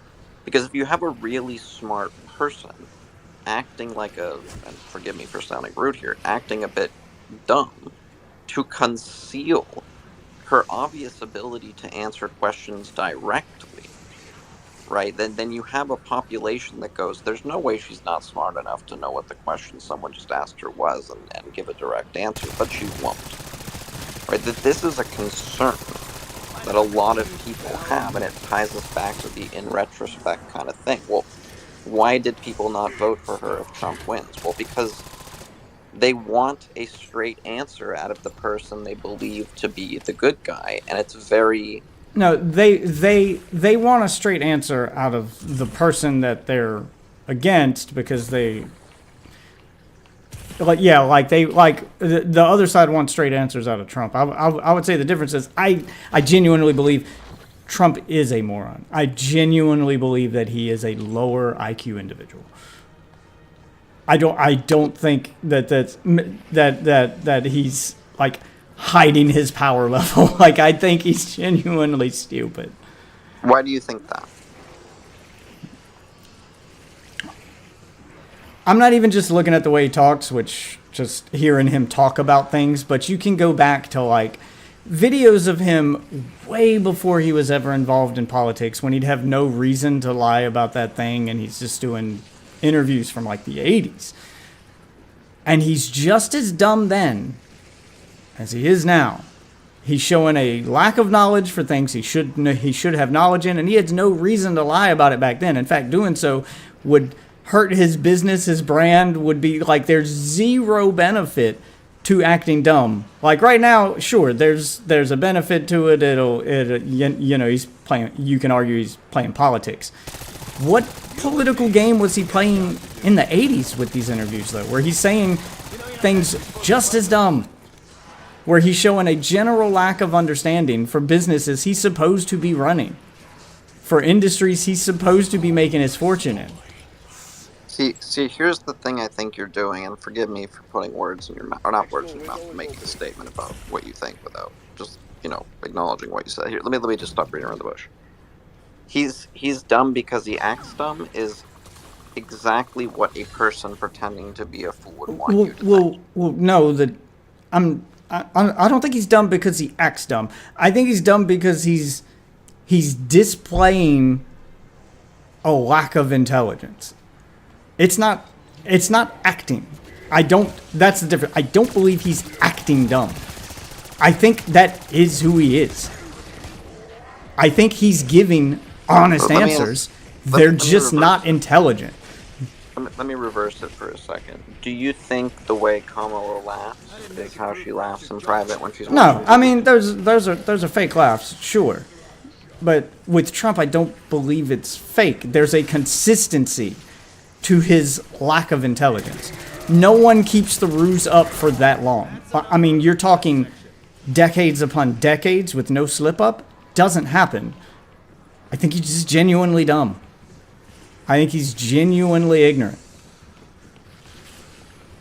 I mean, I consider this. Wait, wait, I wait. honestly believe if you set him down, and you could say this about any business. I'm going to say it about politics because it's the current business he's in, but I honestly believe that if you could sit him down, if you could personally get in a room one-on-one with Trump and just ask him basic questions about the business he is trying to get into and trying to run, which in this case is politics, I don't think if you sat down, you and Trump alone, and you could ask him basic questions. If you could sit down in a room with Trump, just you and him, no cameras, no blah, blah, blah, so he'd have no reason to lie to you and go, hey, off top of your head, name the 3 branches of government. Don't think he could fucking do it. Hey, what's a tariff? How do those work? Don't think he could tell you. Sorry, Alpha. Exfil heroes needed elsewhere. Well, I mean, clearly that is what you think, albeit I mean, obviously I disagree to some degree, but I disagree mainly because I think face value politics is assuming the people are who they are on camera. I hear what you're saying about consistency through time, but just for the record, I'm being consistent with my claim on camera. To your credit, you did paint an example where it's not about being presented to a public and it's just him and a person in a room and the person's asking him questions. So I do see the validity of what you're saying, albeit, and I say this as a friend or whatever that means. Yeah. But I think you should be wary of the dangers of, this is kind of a complicated sentence, of the dangers of wanting him to be what you want him to be. Because if, and I'll say this right, you push back afterwards, but wouldn't it be great if he was just a total moron and not an evil No, super genius? that's the thing. I don't want him to be a moron. Why the hell would I want a person who has a legitimate shot at being in charge of our country to be an idiot?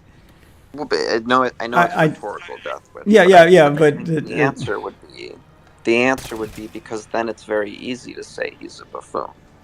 yeah, for the normal person. For me, it's I'm doing the opposite of what most people are doing when they're looking at Trump and going, he's an idiot. They're looking for statements where he's an idiot. They're looking to prove he's dumb. I'm going through his stuff actively trying to prove the opposite, and that's when you come to the realization that when you try to prove the opposite, that when you go, okay, he can't be this dumb, I don't want to believe that, like, so many people I know, so many people I'm related to, that so many people in this country are genuinely dumb enough to vote for a moron, he can't really be that dumb, this has to be an act. And then you start looking for the act, and you can't find it. Like, I can't I think what you're find doing, proof though, of his intelligence. I think what you're doing is you ever heard the phrase, if you judge a dog's ability, if you judge a dog on its ability to climb a tree, then you'll misjudge a dog. Yeah, but I'm not judging him on one specific thing. Like, I'm looking at everything. Like, it's not like I'm going, oh, well, he doesn't know this, so he must be more. No, I'm going, okay, well, maybe he's not smart in politics. Maybe he's smart in it. I am judging him based on other things. So, Death, let me help you out here. Let me ask you, how would you judge him on his ability to make people like him and rise through the political circuit and become president of the United States? How would you judge him on that ability? Oh, I get how he got where he is. He's entertaining. He's something no other politician has been for a very long time. I think maybe Reagan, because he was an actor. Like yeah, he's it's the best at what he does. I think he's the embodiment, if you've ever heard the term failing upward. I think he's the embodiment of that. If I'm being honest, like I don't think much of what he does is planned. I think it just kind of works out for him because he's a likable enough guy. He's charismatic. He's funny, and he does. He kind of thrives off benefit of the doubt. I feel like most people, and that's why you see it over and over again. I feel like most people meet him. He's likable enough. You don't want to believe this guy you like is a moron, so you give him the benefit of the doubt, and you go, "Oh, he's putting on an act. I see what he's doing. He's, this is smart. Yeah, he's putting on an act. Yeah." And then you get to know him, and you realize, "Oh no, this isn't an act. This is what he is." That's why no one stays around him, like, because when you start looking at the things like that happen, and not just the things he says, well, no one from his original cabinet stuck around.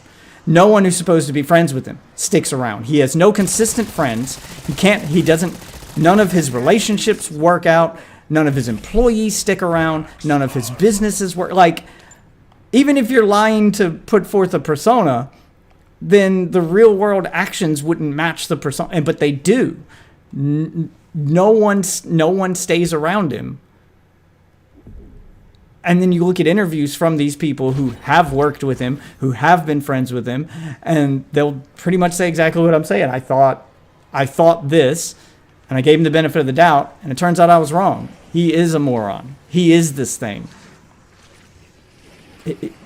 You can't talk him out of something once he believes it, even if you prove him wrong, because he's a man that works off feelings. There is no logic to it. He's not an expert in this, even though he says he is 100 times. Yeah. To be fair, I agree with most of it, but the part where you can't talk him out of something that he believes, even if he's been proven wrong, I mean, let's be honest, that's just America. Come on, let's be honest. I'm not saying I don't understand why he got where he is. You're right. A lot of people see themselves in him. But I'll say it again. I've said it 100 times on stream. I don't have any stats to back it up. It's just a feeling. But I think I'm right. Half this country's retarded. So, half the country sees themselves in him. What is up with all the nukes? I mean, I'll take the free points, but I'd rather have different power-ups. I'm playing Call of Duty while we wait for somebody to fill this space. But, yeah. No worries. I'm just smoking a bowl. Yeah, it's just... I don't know, though. It's just the actions fit the words. Usually when it comes to a politician, they all say what they need to say to get ahead. They all put on an act and blah, blah, blah. But the thing is, if it's an act, eventually no one's that good at acting. No one's good enough at acting to keep it up 24/7. Eventually you're going to see a crack in the act, and you're going to see that, oh, this action doesn't match this. This doesn't match that. But if you're going on the overall assumption that he doesn't know what he's talking about half the time, he's not that intelligent, that he always falls back to the same couple statements as a way to prove his intelligence. Very generic statements. You could probably find compilation videos of him telling you that no one knows more about blank than me. He probably says that about literally everything because he honestly believes he knows everything about a thing, which means he has no reason to further his intelligence. There's no way you're an expert on fucking everything, but his actions will match those words. He will genuinely act like he's an expert on something, then it'll fail, and then he'll blame that its failure on something else. That is consistent among every single business he's ever had that he has run that has failed. Every single political policy or statement he made in 2016 that then he tried to follow through on and also failed. He genuinely thought he understood it, and then when he didn't and it didn't work out, a normal person, an intelligent person would go, "Oh, I didn't understand this as well as I thought I would." They would learn from the mistake, and then they would have a better understanding of it. He doesn't do that. When it fails, he doesn't go, "Oh, I didn't understand this. It actually works like this." He goes, "Oh, I know how it works. It must have failed for some other reason." And he blames it on something else. That's child logic. Let me push back one part. So, when you said normal people, when presented with evidence they're wrong, change their opinion. That Normal might have been the wrong word. well, but let me just, I'm not docking you points for your vocabulary or usage of the word. It's I think a comfortable lie we tell ourselves, but the truth is most people nowadays, especially in 2024, will not under any circumstance admit they're wrong about quite literally anything. I'm not talking about admitting you're. Oh, okay. So, like, I know a ton of people like that. I'll fall back to the family example again. My father's one of them. You will be hard pressed to get him to admit with words that he is wrong. However, his actions will show you he knew he was wrong because he changed his actions. He learned from the mistake. He won't admit he was wrong, but he also won't make the mistake again. Trump will make the same mistake again and again. He doesn't learn from it. Not only does he not admit he's wrong, but he also doesn't learn from the mistake either. I don't think anyone of, I won't even say normal, I don't think anyone of average intelligence or above would behave that way unless they were genuinely not learning from the experience. They're genuinely stupid. There's a genuine lack of understanding. We're definitely going to disagree upon that one. I mean, and perhaps the people I meet and talk to has something to do with my pessimistic opinion, but I don't possible. think You are terminally online. Like myself. Well, you don't know who I am, but I don't think you need to fall back to your family. I think you just need to look at what's happening. So, case in point, I think around the year 2022 is when we first started to see videos of people who rear-end somebody else and then blame the person they rear-ended on the fault of the accident. No, I don't think any human being knows that when you rear-end somebody, it's not there. That's supposed to be obvious. If I hit your car with my car and you're at a complete stop and I didn't use my brakes, anybody with even a shred of logic would know that it's their fault, meaning the person who hit the car is at fault. However, we are starting to see this mass delusion in the populace rise where they can do no wrong. And no matter how obvious it is, they just can't accept fault. Now, here's let me say this right here. This is important. You're not talking about cave dweller troglodytes who crawled out of a hole. You're talking about plumbers, electricians, people who build homes. Our school teachers, our doctors. So I have a theory on that, but I'll let you finish. Well, I mean, that's essentially it, right? To claim they're all dumb is to claim they're not the people fixing our homes and teaching our children and giving us medicine, but they quite clearly aren't. Oh, I'm not saying all of them are dumb. I mean, I can point out some who absolutely are, but I think for your ones that are of intelligence and still act that way, I mean, the theory is it's that they've been given the green light to act stupid. They've seen a genuinely stupid person in Trump never admit to fault, never admit to wrongdoing, say that we didn't see the thing we saw with our eyes. He will deny something that we have record of him doing. We have video of him doing, and then deny he ever did it. And he gets away with it. So it kind of creates this, I mean, you can just do that, I guess. Fuck it, I'll try it. Yeah, and then people try it. People who should know better, who are intelligent enough to know better, go, yeah, but who cares? Yeah, so I hit the bitch in the back. I'm like, so I hit a parked car. Who gives a shit? Jesus, leave me alone. Yeah, it's not lack of intelligence for them. It's lack of care. When I say, I guess I'm bad at explaining this, but when I say that you can tell someone's of lower intelligence, I mean their actions and their words match. Like their vocabulary is lower. Like you should be able to intuitively talk to a person and tell when that elevator does not go all the way to the top. This shouldn't be a 20-point test. It's not that complicated. He doesn't pass the smell test, so to speak. One conversation with him should be enough to tell you that, oh, this guy's not playing with a full deck. Might I point something out, though? Sure.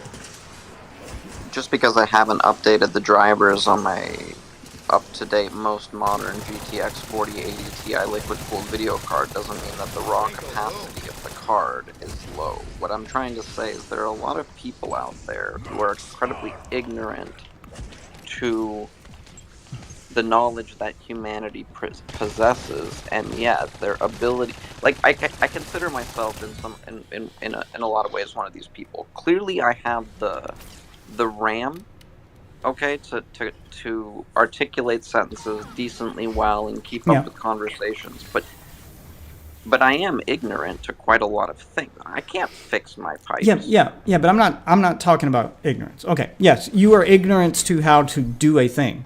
However, I can talk to you for 10 minutes and tell that even though you don't know how to do that, you have the capacity to. You have the ability to learn it. I don't think he genuinely has the ability to learn most of the things that he claims to talk about. You're gonna have to. They are beyond his understanding. Clarify. Say more. Okay, you can talk to. I'll use children as an example then, because that's one everyone understands instead of trying to go to an individual. You talk to a kid, 10-year-old kid, and you go to explain to them a thing. You go to explain to them something they have, zero concept of. They haven't learned it yet. They haven't been taught it yet. And trying to explain it to them, it's like you're speaking a foreign language. They haven't reached that point in their development phase yet where they have the ability to understand this. They're not ready. It's beyond their capacity. The difference between Trump and a child is that the child will grow and develop and will one day have that capacity. He is at his fully developed point. There is no more capacity to go there.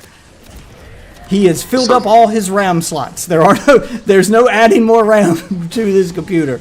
All the slots are full. But so this is where I'm genuinely confused, and sorry if it seems like I'm taking us in a circle. I'm not trying to.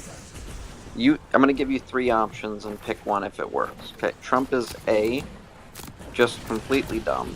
2, very smart but ignorant to the ways of the world. Or 3, dumb and unable to learn new things. It depends on the new thing. I'm not saying he's unable to learn anything. I do think there are genuinely things that are beyond his capacity that you will never teach him because he just lacks he lacks the IQ points necessary to, if we're playing a video game or an RPG, he lacks the skill points required to unlock that skill, and he's reached his level cap. He will be earning no more skill points. It's not possible. It's just not in his build. To be fair, if I was in someone like his shoes, it would be hard to make that claim about me because I would have no incentive anyway. For example, I'll make it really clear. Let's say tomorrow my crypto bags go boom boom and I got $1 billion. Okay, well, I can kind of afford not to ever learn anything ever again, right? I might come off as extremely ignorant as time. I might come off as extremely ignorant as time passes, right? Things happen, I don't care to learn them, and I come off like a complete, inept, unknowledgeable moron. But the truth is, I'm still the same high RAM, high CPU, high GPU person I always was. I just don't care to learn anymore. And what's my point? Here's my point, Dev. I'm not saying you're wrong. I'm just saying that I don't feel like I have the instruments to detect something like the raw IQ of him. In fact, if anything, my instruments are telling me he's an ignorant person with an incredibly high base CPU. Right? I don't think he couldn't learn. I think he doesn't want to learn. Right? I think he's just old. I mean, for one, we keep talking about him as if he's a spry chicken. He ain't. Right, the guy's 78 I years think old. there is stuff that he genuinely wants to learn, though, because like he does have incentive to learn them. They're all selfish incentives, which is his Sure, of MO. course. He hates being made to look dumb. He hates being wrong. Learning some things would allow him to, bam, instantly prove someone wrong. If he had that ability, which is why I go, okay, he doesn't have the ability to do this, because if he did, you would have done it by now. There's no reason you would continue to be wrong on this thing when it's serving you no benefit to be wrong on it. You've been proven wrong. And I'm going all the way back to things in the 80s. Like, you've been proven wrong. It's actively costing you money to be wrong about it. You've been sued. You've been fined. When it came to his buildings, lying about the size of his building, this can't be a calculated move. I think you honestly forgot how big your goddamn building is. I don't think you were lying. I think you genuinely thought your building was bigger than it was. I think you genuinely believe you're more successful than you are. You're disconnected from reality. And you don't have the ability to reel yourself in because But you do you just don't have that intelligence. He's not.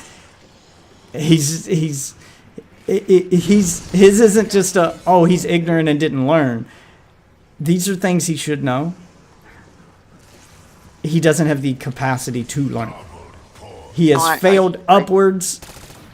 Everything's been kind of handed to him. And his personality, the fact that he's fun to be around, his charisma has kind of carried him. And that's the only reason he's gotten as far as he has. It's not because he's intelligent. There's no grand master plan. He's just been lucky and charismatic.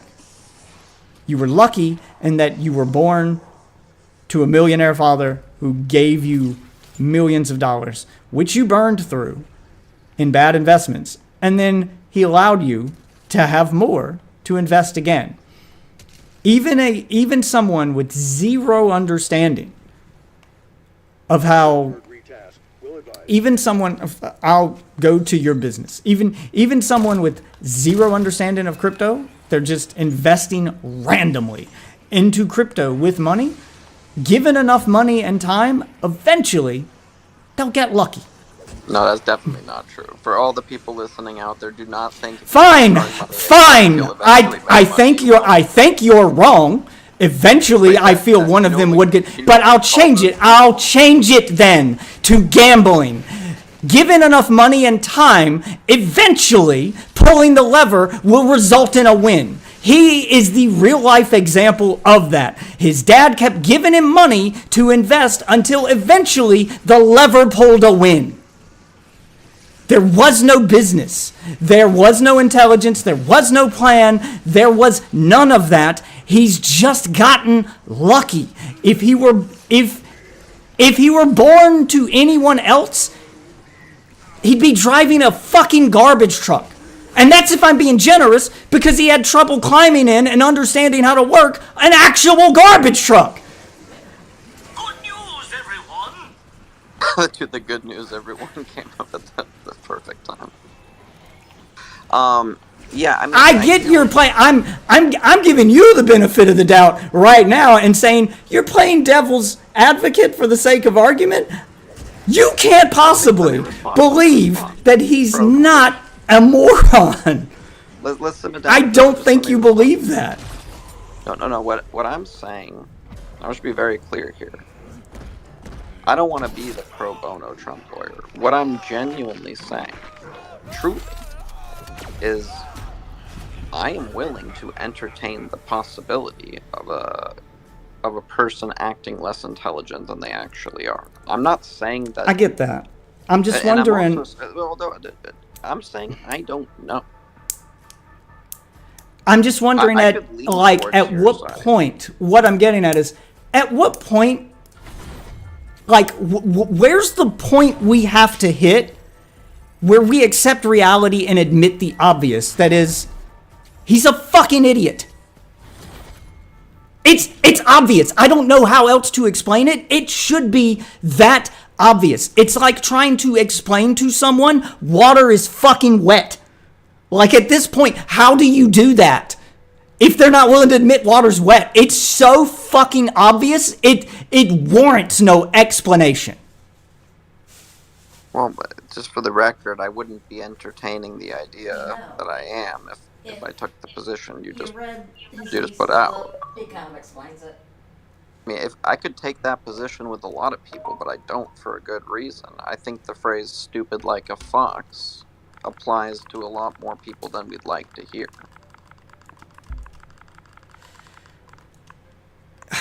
I don't think he's stupid like a fox. That implies it's intentional. I think He surrounds himself with. It doesn't imply that here. he's a- Okay, fine. I will give some charitability. Here's what he's good at. I'm not saying he's good at nothing and he's just 100% lucky. You can move just like playing. We'll go to the gambling example. Just like playing a game of poker, there's some chance involved. It is gambling, but there are ways to manipulate the cards and swing. You know, you can bluff. You can do things to swing the odds in your favor. Here's what he's good at. He's good at surrounding himself with people that swing the odds in his favor. He knows who to be. That's the one thing he's good at. He knows who to be friends with and who not to. Now, this is when I'll fall back to my original thing, which was that none of his friends stick around, and that's because he's using them. That's what he's good at. He's good at using people. They are single-serve friends. Okay? You open the package, you use them for their intended function, and then you discard them. That's what he does. That's what he's good at. He's good at stepping on other people to get where he needs to get. He's good at seeing, oh, I can use this guy. If I'm friends with this guy, it'll get me in this door. And then once I'm in this door, I'll kick him the fuck out of it and move on to the next one. That's what he does. That's the thing he's good at. His father also taught him to believe all your lies.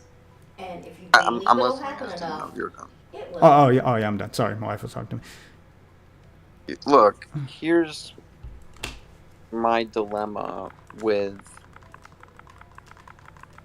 accepting the statements I hear about Trump. Okay, here's the dilemma. If I were to believe everything that I've ever heard about Trump, and I'm not just saying from some idiot on the bus, I mean from talks of sustenance, right? Yeah. Then essentially he would be, to put it in Warhammer 40k terms, a mindless chaos spawn. And I'm having a lot of trouble rectifying the fact that if I take everything that he's been labeled with and slap it on him, that a chaos spawn is even able to do any. I mean, he's a complete buffoon. He knows absolutely nothing. He's a racist. If I put every single label on him, this guy should be living under a. Oh, I agree. Box. I agree. He's not worthy of every single label. No. I think it's that a lot of it's exaggerated. I do genuinely believe he is of lower intelligence, average, if I'm being generous. I told you what I think he's good at and how he got ahead. I don't believe he's like so far that he's a fucking caveman. Like, I don't believe he's as dumb as some of the exaggerated claims are. But to be fair, do you see why someone listening to you could think that you do think he's a caveman? No, I don't. I'm very clear with my yeah, he is an idiot, but I've also very clear with my words, and I had to get to the point with people defending him over and over to yell that he's an idiot. If you listen to me when I start talking and I explain it, then you'd understand. If I have to get that level of frustrated that I yell and have to point out all of the idiotic things that he's done, then you're purposefully covering your eyes. You don't want to see the truth. So I need to yell it at you. So I need to exaggerate it to make you defend the exaggerated version. Well, if you're talking it's about... obvious. If you're talking about yelling at the proverbial you, I see your point. However, you are just technically yelling at me, and I don't think I fall under this. Well, I'm yelling at the... obviously, it's going to make for a good clip. we're Fair live, so enough, yeah. I guess, but Yelling at the internet. You're just the stand-in for the internet at the moment. what? Oh, Touche. But I This just is a again, caricature of like, my how am I imagination. supposed? Let me ask you this. Maybe Sorry, I'm switch it in up a Twitter bit. space right now. I'll switch it up a bit. Do you think I want him to win? Do you think I want either of these candidates to win? No, Do you- probably do you not. think- I do you don't. think I For what need it's worth, I don't convincing? either. Do you think it's? Do you think I need convincing that like he's not good for America? No, obviously not. So let me get to my point. I don't. Here's the thing. I don't know if you need convincing. I know you're intelligent, and I know you're smart enough to know better, and I know you're smart enough No, what to you know that he's about not me an is I idiot. talk good. I'm generally a pretty good read at people. That's why I Like I get said, but frustrated my because whole something is so argument obvious. What I don't think that you need convincing that he's bad for America. I'm not. What I'm not sure of yeah. is whether or not Did you hear about that? you need Did you hear convincing about that what's he's happening tomorrow? worse for America than Kamala. That I don't know. I mean that one I don't even know the answer to because this is like the And crypto thing. that's what So worries we're me. gonna- And we're that's gonna- what worries I'll me. be right back. Well, I don't vote and I live in Washington, so I don't think you have to worry about me, Death. Okay. Like, Well, I don't think no. I'm going to have any No. Well, impact. the worry again. You're acting as the stand-in. The worry for me that if someone as intelligent as you doesn't know the answer to that, then that's what worries me. Because that means other Okay, well, people who are here's intelligent what- enough let me to know get better a- also. let me get a word in, And bro. Let me get a word in. okay, Here's what worries me. I'm going to paint you a picture. Okay? It's Sidious in the corner. Mace Windu's there holding a lightsaber saying he's super dangerous and he needs to die. And Anakin saying he's a feeble old idiot. Which one are you? Well, you're not Trump. He's Sidious. We know that. Which one are you? it's more of you're the person assessing the situation because you're not Sidious or Anakin. No, I would argue that I'm Windu. I'm standing there Right, saying, right. this You're guy Windu. is- Right, this guy so- is not the buffoon we make him So out. as Windu, you could still walk into that room and tell who the greater of the two evils is. Who would be worse if put in charge? You could tell. You could tell. Mainly because apt analogy by the way, Chef's Kiss, absolutely perfect. You can tell because Palpatine was in charge, and it's how we got here. The other one hasn't been in charge yet. Maybe they won't be as bad. Like, even if you go on the most basic of logic, you can still say, I know what it's like with him in charge. It ended with a riot at our Capitol, arguably an insurrection, and absolutely none of his employees being there for his second term. Not a single fucking one.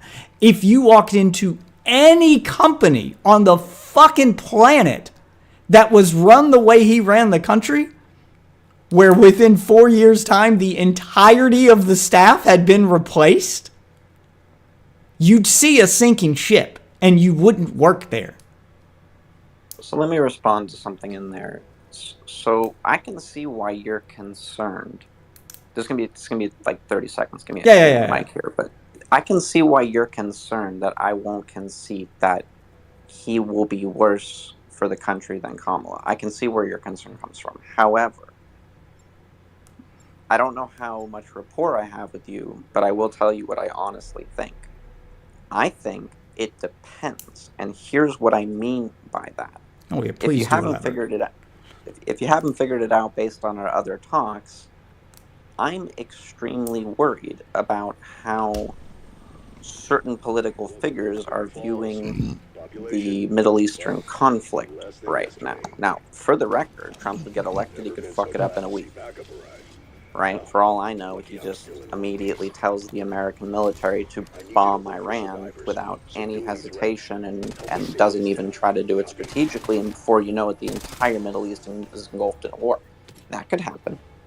Could. I could also say, based on the premise of I don't know, but off what I know about the let's say Democratic and Kamala and Biden's administration in handling the situation, that if they just immediately cut off all aid to Israel and start to demonize it heavily, and Israel, I'm being dramatic, but we're also talking about a hypothetical future, so let me be dramatic. Israel is destroyed. It will have disastrous consequences for Jewish people. My point is, when you say, I almost use my old Twitter name, when you say, Max, how can you not admit, and I'm putting words in your mouth, but let me do it. Yeah, go ahead. How can you not admit that she's going to be better than him? Well, the answer is simple. Because I'm not a prophet, but you don't have to twist my arm to say that he's awful for it. But it's really twisting my arm to say, even if, I guess the reverse question would be simple. At what point after she gets elected is she worse? Because if there is no point, then it's just back to its religion, its faith. There is a point where that happens. Absolutely. Well, I'm glad you said that. The part that like frustrates me is that you're basically saying, well, she might be worse. She might be. No, but I don't know. Well, I'm saying for the average person, like I'm having an argument with the average person here. They would say, well, you know, like the people I argue with on Twitter are, well, she would be worse or she might be worse, and well, first they say she would be. And then I say, how do you know that? She hasn't been in charge yet. You don't know what she'd be like as president. To which they can't then say, well, I know she'd be like that, because I'm right. You don't know. You can give theories, but you don't know. We do, however, know what Trump would be like as president. So you can either get the guaranteed thing, which hasn't ended well last time, or you can get the thing that might be better. Why would you take the thing why would you pick the one you know didn't end well when you could pick the thing that might? It might not. It might be just as bad, it might be worse. But the chance of it being better should be worth it in and of itself. Like that alone. So I think that, okay, and this might come off as obtuse, but it's not intended to be. I think you may have noticed that quite a lot of Americans right now care a heck of a lot more about what they perceive to be a genocide 3,000 miles away than they do about the prices of groceries. I don't think as many people care about that as you think.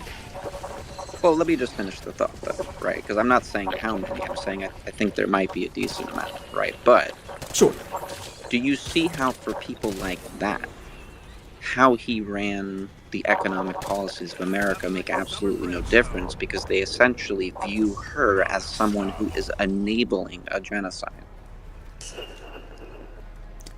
Yeah, the thing is, and the reason I'm not harping on them or talking about them is I don't think they're a significant percentage of the population. I don't think as many people actually give two shits about that as online discourse would have you believe. I don't. I think the average voter doesn't understand the Middle East, doesn't know what's going on over there, and doesn't fucking care. Just doesn't care. I'm gonna use a line I like using. Hey Max, you're not one of those nut jobs who thinks a lot of Americans care about that, but I'm not the one who makes our mainstream media cover it endlessly and nonstop and 10 times more than everyone in the entire world right now. Look. The way the media covers shit and the mistakes that they make is a different story. I'm not.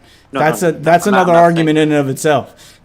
I'm not saying that. I'm saying there is a incredibly high coverage of something that's gone on for a year and a month, when there's also been endless other things to cover, and yet it seems to be basically anyone talks about pretty much if you bring up anything related to it.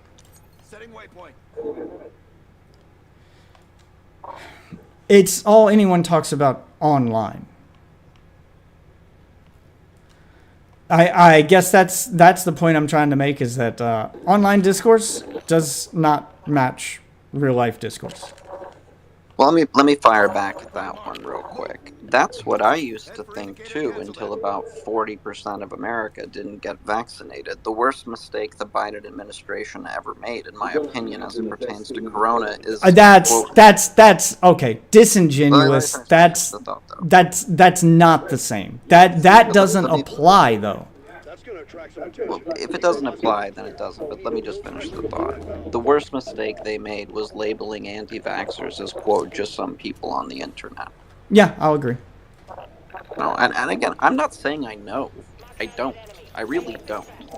They were right and wrong at the same time. The reason I say that doesn't apply is because at that point in time, we were locked down, businesses were closed, everything was online. So people who had never been terminally online in their life and hadn't like lived on the internet, like, you know, people who didn't know how to navigate it, like me and you do, those people were now suddenly thrust into a world where every single thing that they needed was online. All of their days, all their social interactions, all the things they bought, everything they did was online.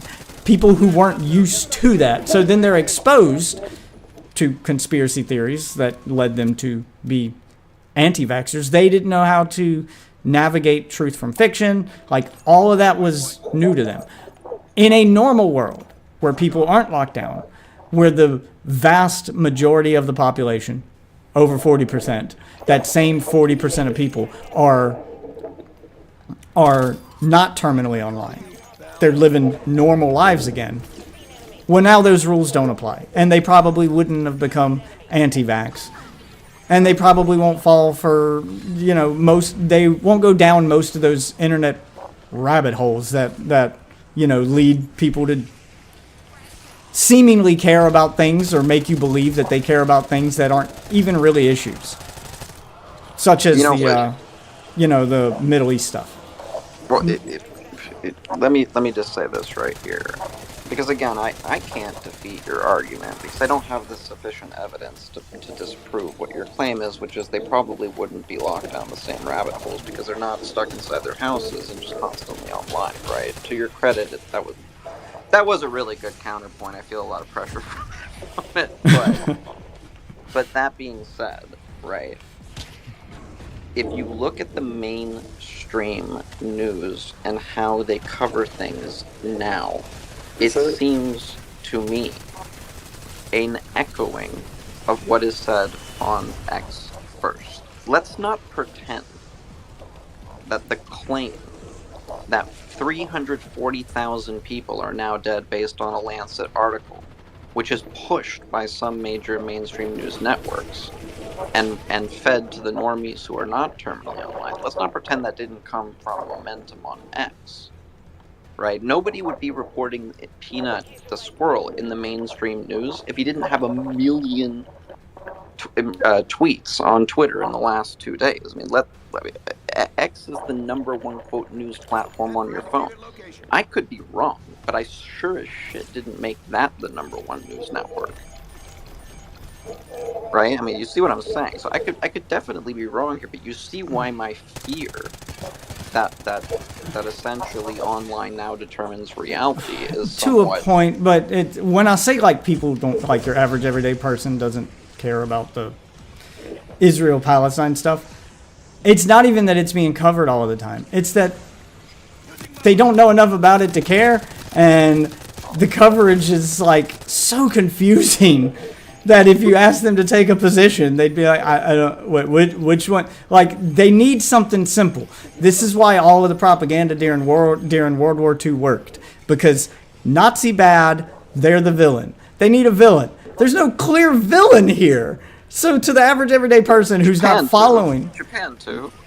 But to the average everyday person following the Israel-Palestine stuff, there's no clear villain. No two people agree. Like, it's not like they can go to work and have that water cooler talk and have every single one of their employees, their fellow co-workers, all agree, oh, well, they're the bad guys. We got to stop them.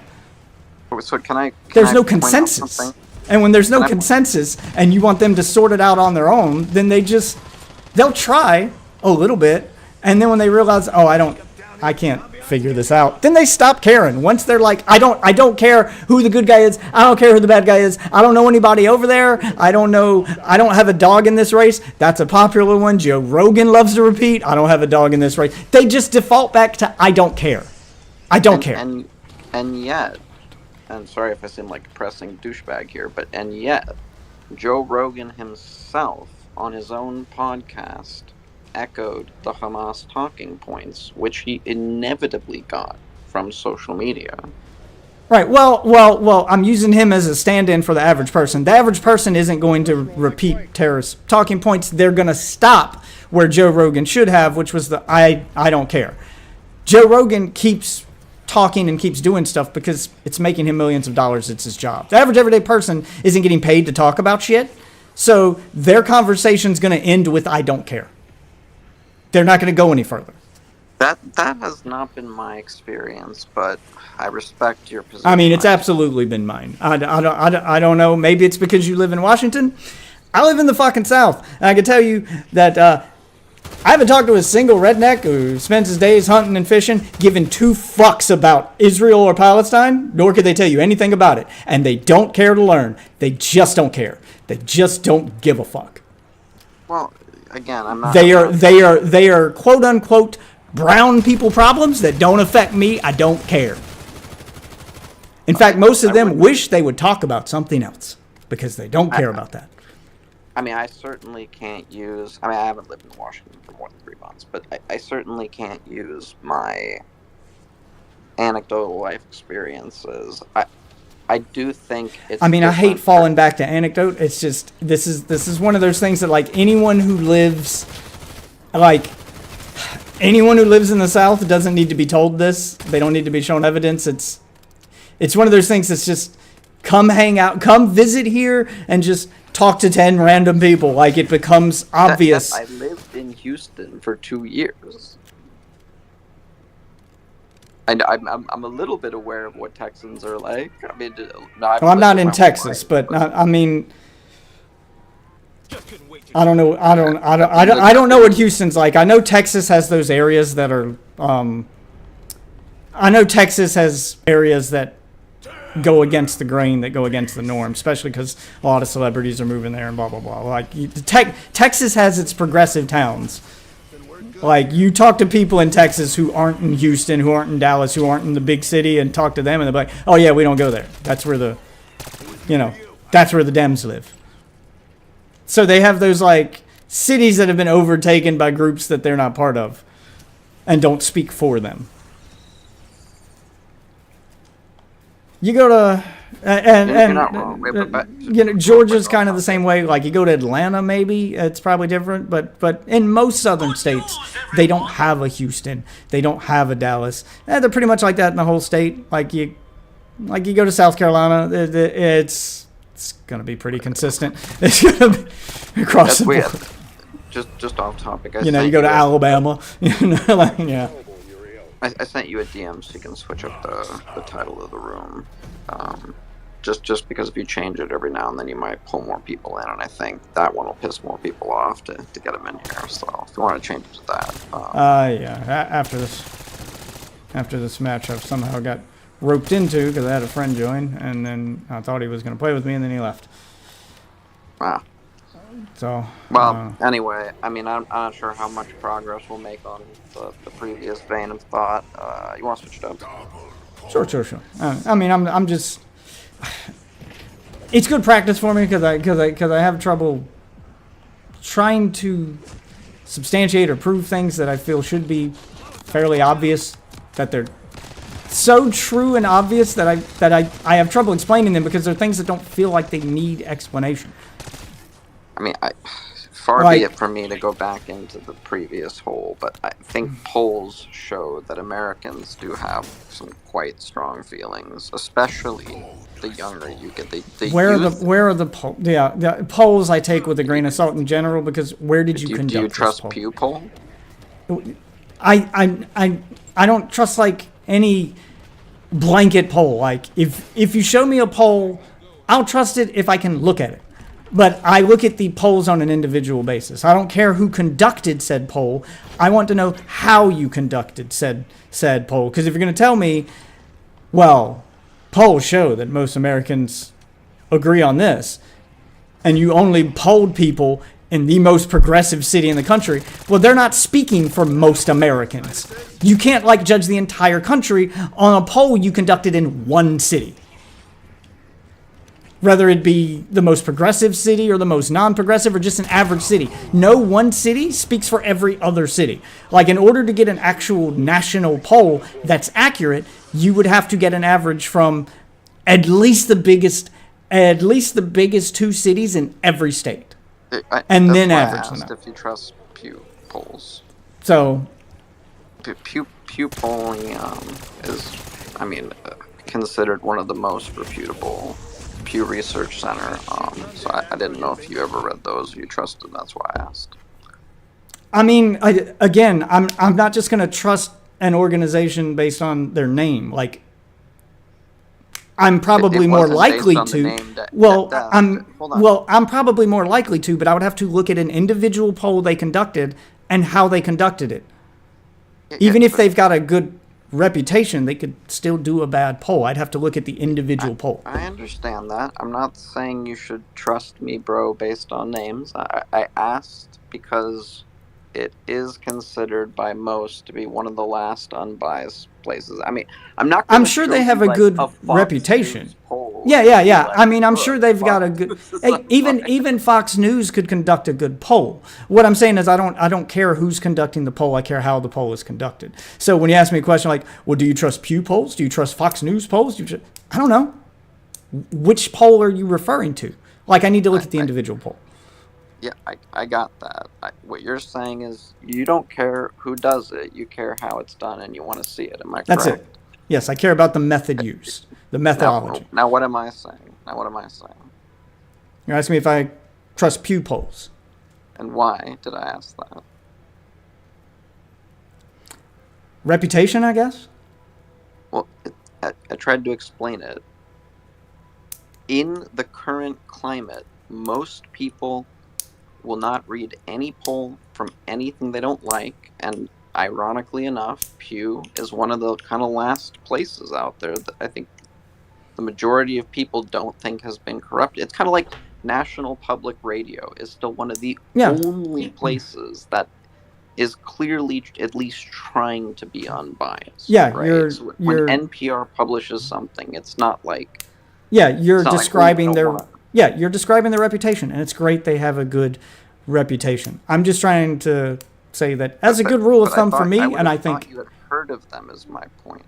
No, I have. I was just saying I think people shouldn't go off reputations. I would love to see more people function the way that I do and have better habits and not go, "Oh, they're a place that conducts good polls. I'm just going to trust this poll." I think you should look at each individual poll and go, "Well, where did that poll take place? What are the what are the outlines for said poll?" Give me 15 uninterrupted seconds. Remember the first night we met? Yep. And I made that claim where Jew hatred might be out of control, and you're like, "Well, I haven't seen that." And I was like, "Well, maybe you should look into that." And you're like, "Okay." And then when we talked last time, you're like, "Okay, I saw some of the stuff you're talking about. That's crazy shit." Okay, what I'm saying is maybe instead of trusting me at your own leisure, if you want to look into some of the polls regarding how Americans feel about the situation, done by Pew, please do. And I think they might be illuminative or illuminative. Show me a poll. Show me a poll then. Show me a poll. That's what I'm saying is I'm not going to go off reputation alone. I'll look into an individual poll. I was asking absolutely. You to go off yes, and said at your leisure based on your own time research. Right, but I need a specific poll. That's what I'm saying. Is you're basically agreeing with me. That's what I said. Is if you show me a poll and say, do I trust it? My answer is always going to be, I don't know. I need more information. That's always going to be my answer. It doesn't matter who conducted the poll or what the reputation is. My default answer always is, well, let me see the poll. And then I'll look at it and determine whether or not I think it's trustworthy based on how the poll was conducted. That individual poll. So if you have an individual poll for this, then I'll look at it and I'll tell you if I trust it or if I think like, okay, it may be flawed in this area. I don't think any one poll, unless they're being purposefully misleading and they're trying to, paint a narrative. I don't think most polls are trying to be misleading. I don't think most polls are trying to be inaccurate. I think there's like a nugget of truth behind most of them. I just don't think most polls are as accurate as they're presented as they're presented to the public as. Like there's always a caveat with them. And the caveat is never presented with the poll.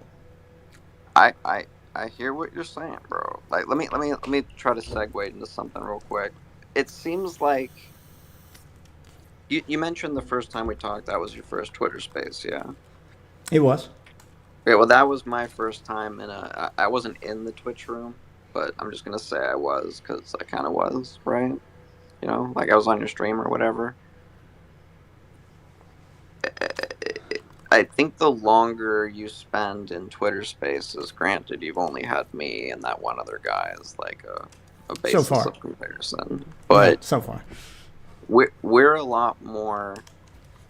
I do think I have the right to speak for the Twitter Spaces community. I'm an OG, but like we are much more.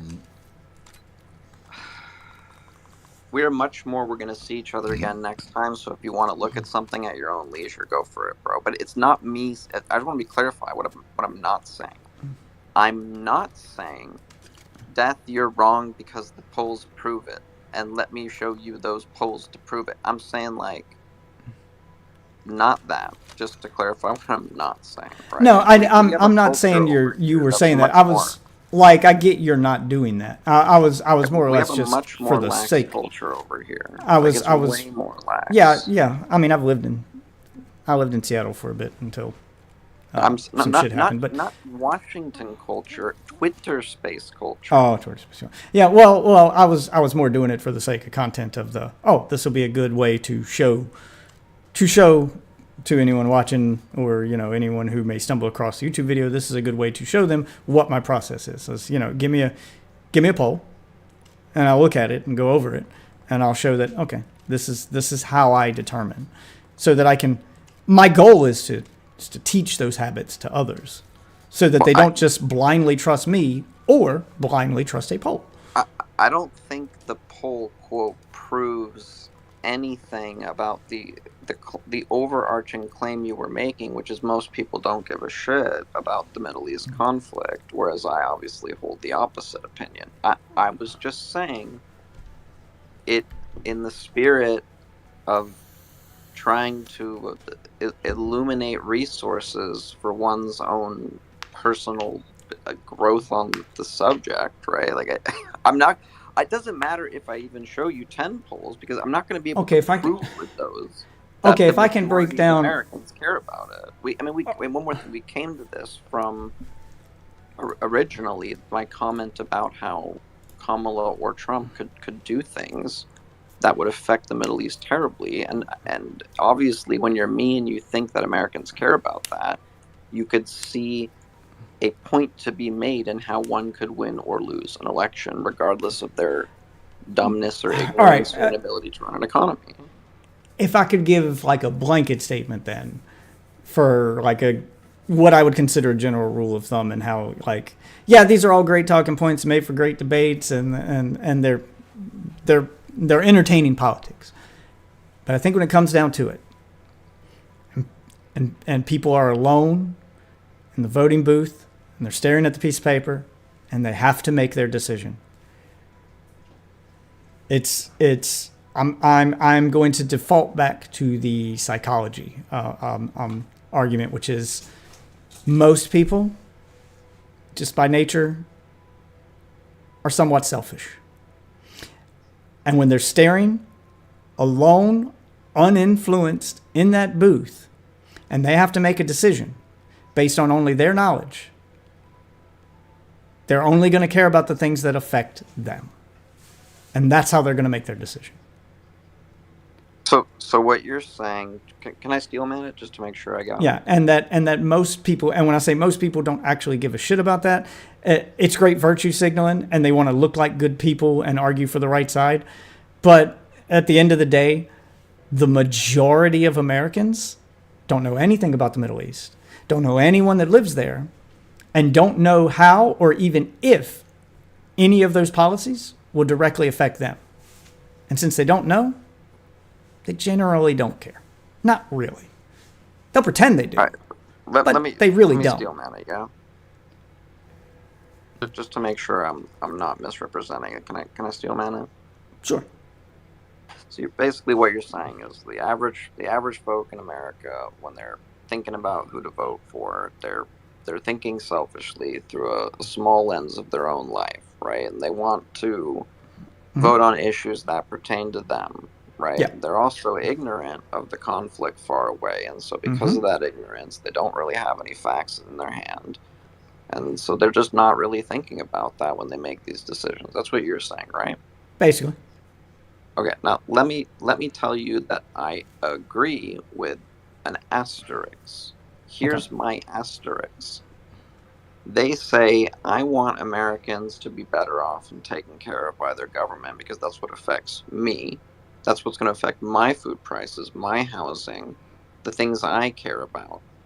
And notice there's a lot of people, in my opinion, I'm going to put that caveat, in my opinion, who are screaming things like, I'm tired of sending $8 billion to Ukraine here and $10 billion to Israel there so that they can bomb this other country, which we gave $4 billion to. I'm tired of blah, blah, blah, blah, blah, blah, blah. There's a lot of isolationist talk. Now, I'm not saying that I know that that's the majority of people. I am saying that I'm coming to the same conclusion you are, but naturally, in my own bias, I'm considering facts that I think are being overtly displayed. Now, that could just be the illusion. You go over this side of the internet, I go to this side, I see different things, and so I come to different conclusions about the facts that lead to what we both agree upon, which is the mentality in the polling booth. However, that is what I believe, right? Okay. Twitter Space Culture 101. Yeah, It's well, a I lot mean, more of like... Well, I'm stepping out of Twitter space and just going with what I know to be true and just how human psychology operates, specifically when it comes to elections. I've been on this earth and been through enough elections to see it happen time and time again. It's consistent and doesn't change. People can say that people will pretend to care about a lot of things, and they may even care about it in that moment. But when they step into the booth and they have to actually be forced to think about it to make a decision, because that's the problem. A lot of people don't put that much thought into it. This feels bad, so bad. And then when they actually have to step into the booth and think about it and make a decision, and it comes time to fill in that bubble, they go, okay, I mean, we send 8 billion over there or 4 billion or whatever the number is, but how is that actually going to affect me? I don't know. But I do know that if this guy raises this tax, that comes out of my paycheck. So that I know directly affects me. So definitely not voting for that guy. And it boils down to something that simple, usually.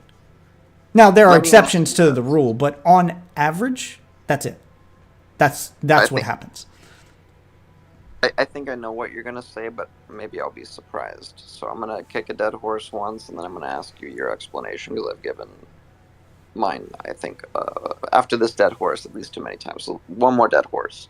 Okay. You don't think a lot of people are talking about, quote, AIPAC handlers?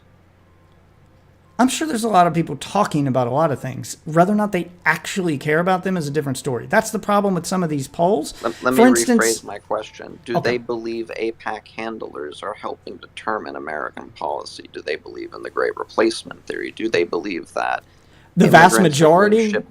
No, I don't think the vast majority believe that at all.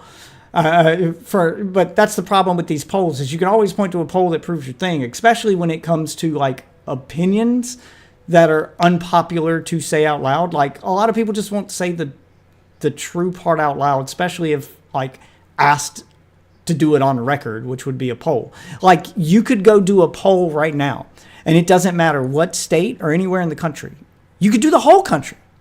and go, well, we did a poll, and it turns out only 2% of Americans are racist. We asked them, are you racist? And only 2% said yes. The point is, the poll's never going to be accurate because the majority of racists won't admit they're racist. They're just not going to answer that question with a yes, even if the answer is yes. So the process needs to be like judging them on their actions, and you can't do that with a poll. So then this was the question I was going to ask, meaning I wanted you to give your explanation. I want to tell you what I'm worried you're going to say, but then you'll say whatever you want. I'm worried. Here's my question. Here's what I'm worried you're going to say. My question is, what do you think people are voting based on? And I'm worried you're going to say, no disrespect, respectfully, I'm worried you're going to say, because they're dumb, racist morons. No.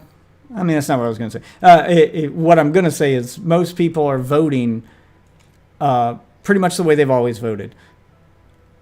On feelings, which makes them inherently selfish. They're going to vote based on feelings.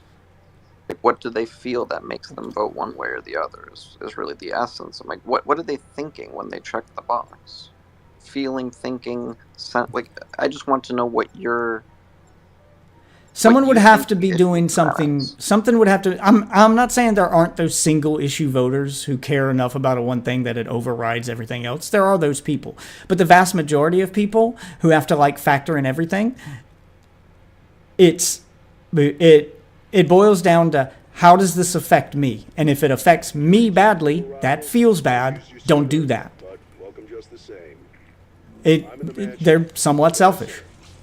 Injured, but And they're going to be somewhat selfish. everyone else is, well, Let me make it more precise. If someone's voting for Trump, what are they voting based on? If someone's voting for Kamala, what are they voting based? I understand what they're voting based on is their own selfish desires and wants for their personal life that only affect them. What are those things?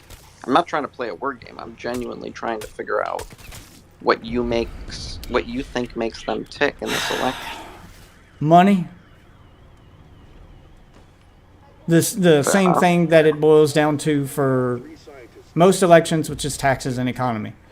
Is this going to make my life harder? And what makes someone's life harder or easier? Their ability to pay their bills and buy the things that they need. That's what most elections end up boiling down to on an individual level in the booth. Is this going to make my life harder? Which is money.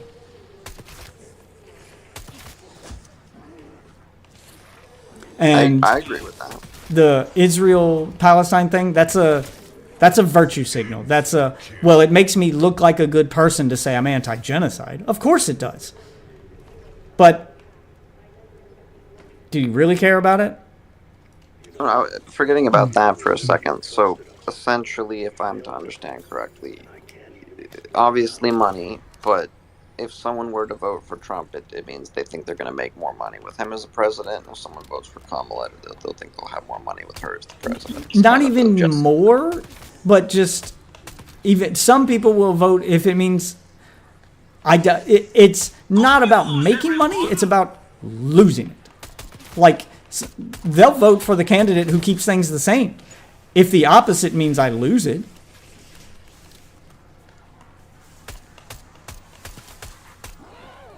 I I like your explanation, but doesn't it somewhat imply that...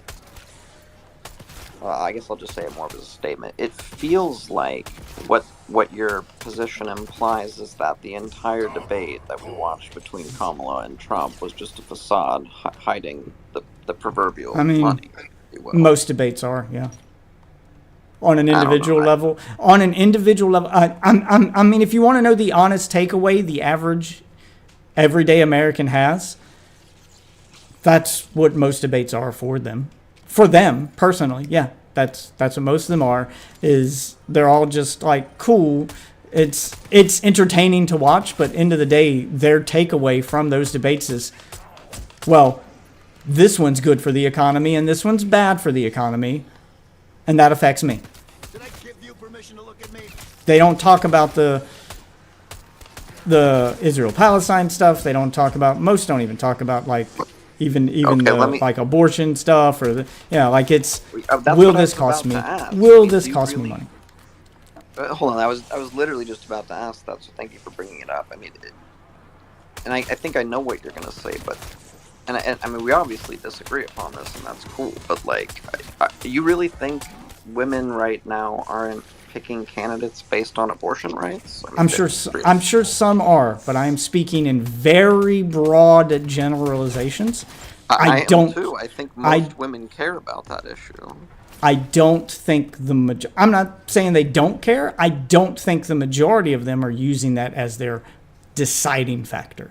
I think they care about it, but when it comes time to step into the booth and be faced with the decision, I don't think that's what's forcing their hand one way or the other. I think it's going to boil down to that's a factor, but if the guy who says he's going to do something for abortion, they will do some that he's if the pro-life guy is going to make their life easier and cheaper 10 other ways, but they have to compromise on the pro-life thing, they will do some mental gymnastics to vote for the pro-life guy and go, well, I mean, he says he's going to ban abortion, but honestly, it's up to the state, so I don't think my state will do that. Yeah, like they'll start doing that. Here's why I'm not amenable right now at this part of the dialogue. It's and there's no disrespect here. I'm trying to figure it out and put it back together. Yeah. It's broken the predictive model. It has. Your position was so different than what I would thought it would have been, right? So I'm trying to figure out what I will fully admit that I am going 100% on just lived experience. I've seen this cycle happen time and time again. And I feel like I generally have a pretty good feel on how the average person operates. Let's try to fix the model. So let me ask a different question, but with the same logic. Are you saying the insurrection on January 6th at its core was about economy and money? No, but that's not voting. That's a different thing. I know it's not voting. I mean, I'm expanding kind your of. philosophy to other I mean, kind of, yeah. The more when I think about it, yeah, kind of, yeah, because they thought. I mean, if you want to boil it down to the most like boilerplate, childlike logical reasoning, it's we wanted Trump to be president because he'd be better for the economy. You guys stopped him from doing that, and now it's going to be worse. We have to get him in there so we can have the better economy. So kind of, yeah. Okay, I mean that's fixing it because I could see how you could have that logic for tons of issues, right? People kill each other over money. They we could do all kinds of applications of this idea, and I think they would be consistent and logical. Might I point out something else though? And I mean, this doesn't necessarily have to relate to the election. You might just have a great point regardless. But might I point out that while your logic would apply to tons of things, why do people get into a cage and beat the shit out of each other? Well, it could be because they like fighting, but hell, they get paid millions, so it's the money. People watching bet on them, so that's money too. Yeah, that's money too. But let me point out something. People kill each other for stepping on their sneakers the wrong way. No money involved. People kill each other for things that are not related to money all the time. People get into fights. Human behavior clearly extends far beyond money. Now, granted, that doesn't on an necessarily individual mean level, sure. But if we're talking about the average everyday person, the average person isn't killing you for stepping on their sneakers. The average person's not. Are there people who will? Are there psychopaths out there who will do that shit? Sure, but they're not the average person. The average person isn't gonna kill you for stepping on their shoes. They will kill you for stealing their life savings. They will kill for money. That's where I'm. I mean, obviously we disagree here, but if you're telling me that the average everyday person wouldn't reach a level of desperation if a singular individual was responsible for stealing their entire life and leaving them homeless in the street to the point where they have nothing left to lose? Yeah, but might I point Yeah. out to you? Wait, Jeff, Yeah, I think might they would. Point out to you in a serious way that you're basically. I mean, that does happen every year. Tens of thousands of Americans lose their life savings in phone scams, email scams, phishing schemes. Like that Yes, happens and- all the time. And if those people could get in a room with the person who did that to them, they would kill them. Absolutely.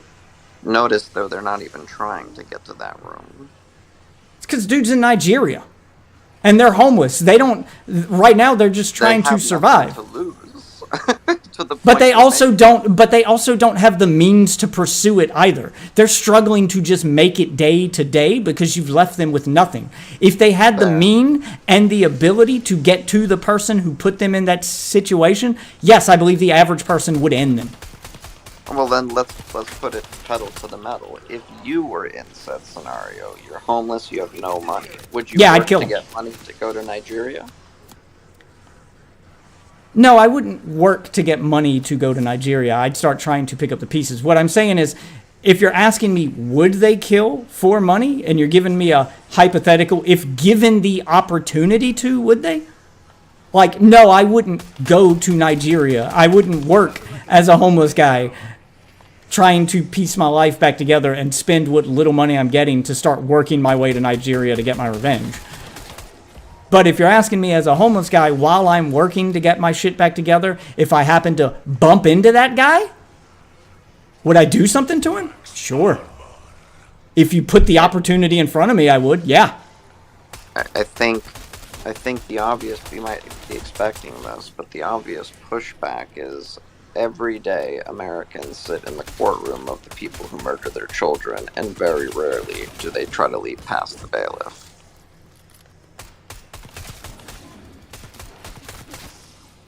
I'm not. Meaning most people, upon becoming Okay. victims, do No, not. yeah, but not an apt analogy because that person's been caught and they're in the process of facing judgment. So they're putting faith in that court. Now, if you ask me, would that same person who's not leaping past the bailiff to get to the person who murdered their child, if that same person wouldn't then hunt them down if that case got thrown out and they got away with it? That's a different question. So no, touche, good point on that one. I guess my overarching theme here is that if you think most stuff boils down to money, elections, and whatnot, Yeah, personal, I'm wondering.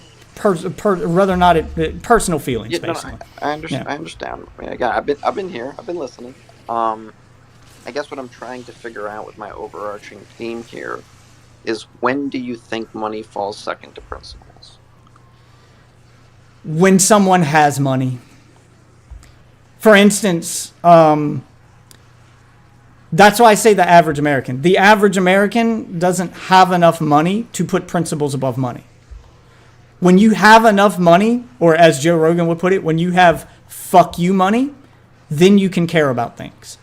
Because now you're not, once your basic needs are met without any worry in the world, you're never worried about bills, you're never worried about food, and you're never worried about shelter. Once that happens, now you can care about other things. Until that happens, those will always trump everything else. Well, I think the question then is obvious. The next one.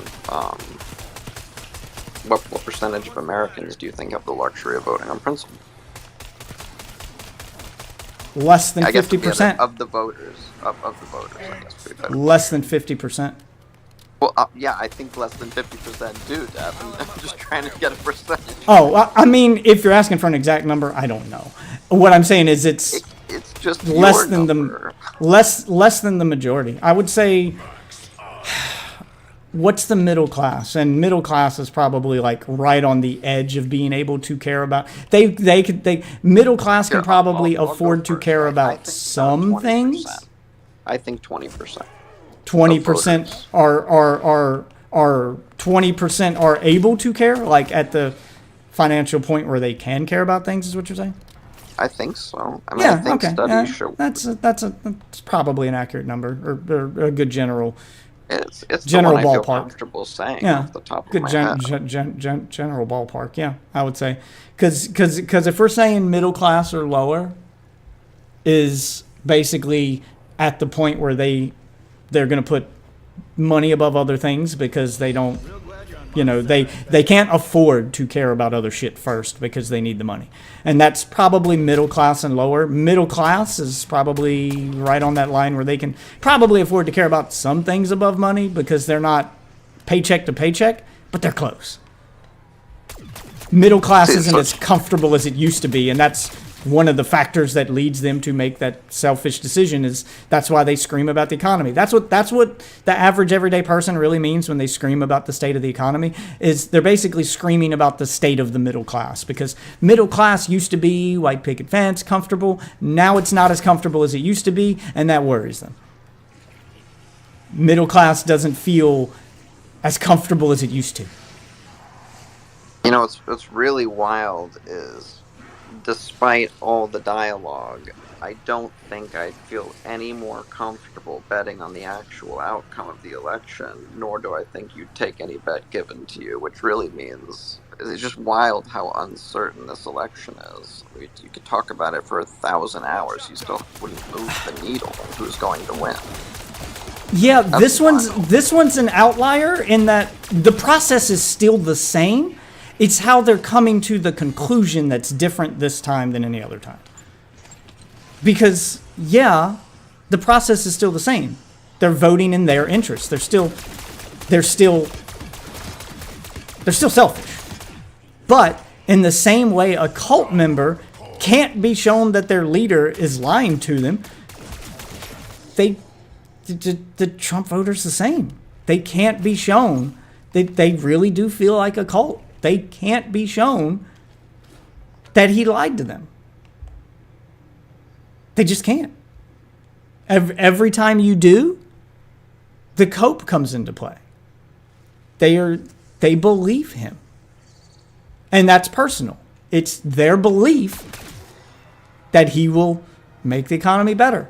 It's their belief that he will make their lives better. They have zero evidence to back it up, but they believe it. And that's what leads them to where they are. It's still selfish. Like, the end result is still the same. They're still doing what they think is best for them. It's just they've somehow been led to believe that he's going to do it. Even though he's given them no policy to outline this, he's giving them no reason to believe it other than, I just like the guy. It's his charisma. I mean, that is the stat that gets played in D&D. And the thing that they'll all harp on, which is going to go all the way back to the very beginning and why I said the thing I said, why I feel the way I do, they'll all give you the same reason. He's relatable. And if you can relate, and who can relate to someone that low IQ? Other low IQ people. Which brings me right back to the very beginning of what I said. Half the country's fucking retarded. Half of the population is low IQ. And they relate to them because they're finally, hey, how often do they scream about representation? Does the other side scream about representation? The irony is that the people complaining about DEI and representation are only voting for Trump because he's an idiot who represents them. They're idiots, and they finally have idiot representation. I mean, that's the irony. Yeah, it's not even the individual parts of the sentence that make me wary. It's just like, do you really believe half of the people of the United States are retarded? Yes. Or you're being hyperbolic, No. surely. No. Okay, but that you also understand then that you are. Sorry, retarded is probably too strong of a word. We'll say Let me just on the spectrum. Okay, fine. Half of the country is at average. I guess I'll caveat it because my standards may be different than a normal person. Half of the country is at average or below average intelligence. Can I? And I consider anyone at average or below average intelligence to be retarded. two things. One, you can change the title of the room. We might get somebody. Oh, here, yeah, but hold on. Okay, what's the title we're going with? I messaged you it. You just copy paste it. Okay, hold on. I'll just look at it on my phone. I'm not sure how to get the messages on the computer. The phone gives me a notification. I don't know how to get. Is Bitcoin a scam? Debate night. Okay, all right. We'll do that one. Let me press you here, Death. I'm gonna press hard. Just try to go rapid fire with me, okay? So people who vote for Trump are idiots who want idiot representation. What percentage of the plumbers in the United States do you think are Republican? I don't know. Okay, what Probably- percentage of electricians? I don't know. Like if we're going on generalizations, I'll play along and say that probably a good percentage.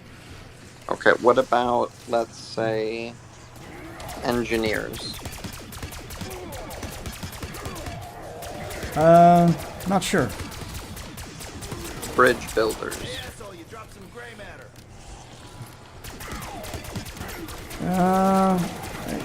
Probably a good percentage. If we're going like construction workers, and that's what you mean by bridge builders.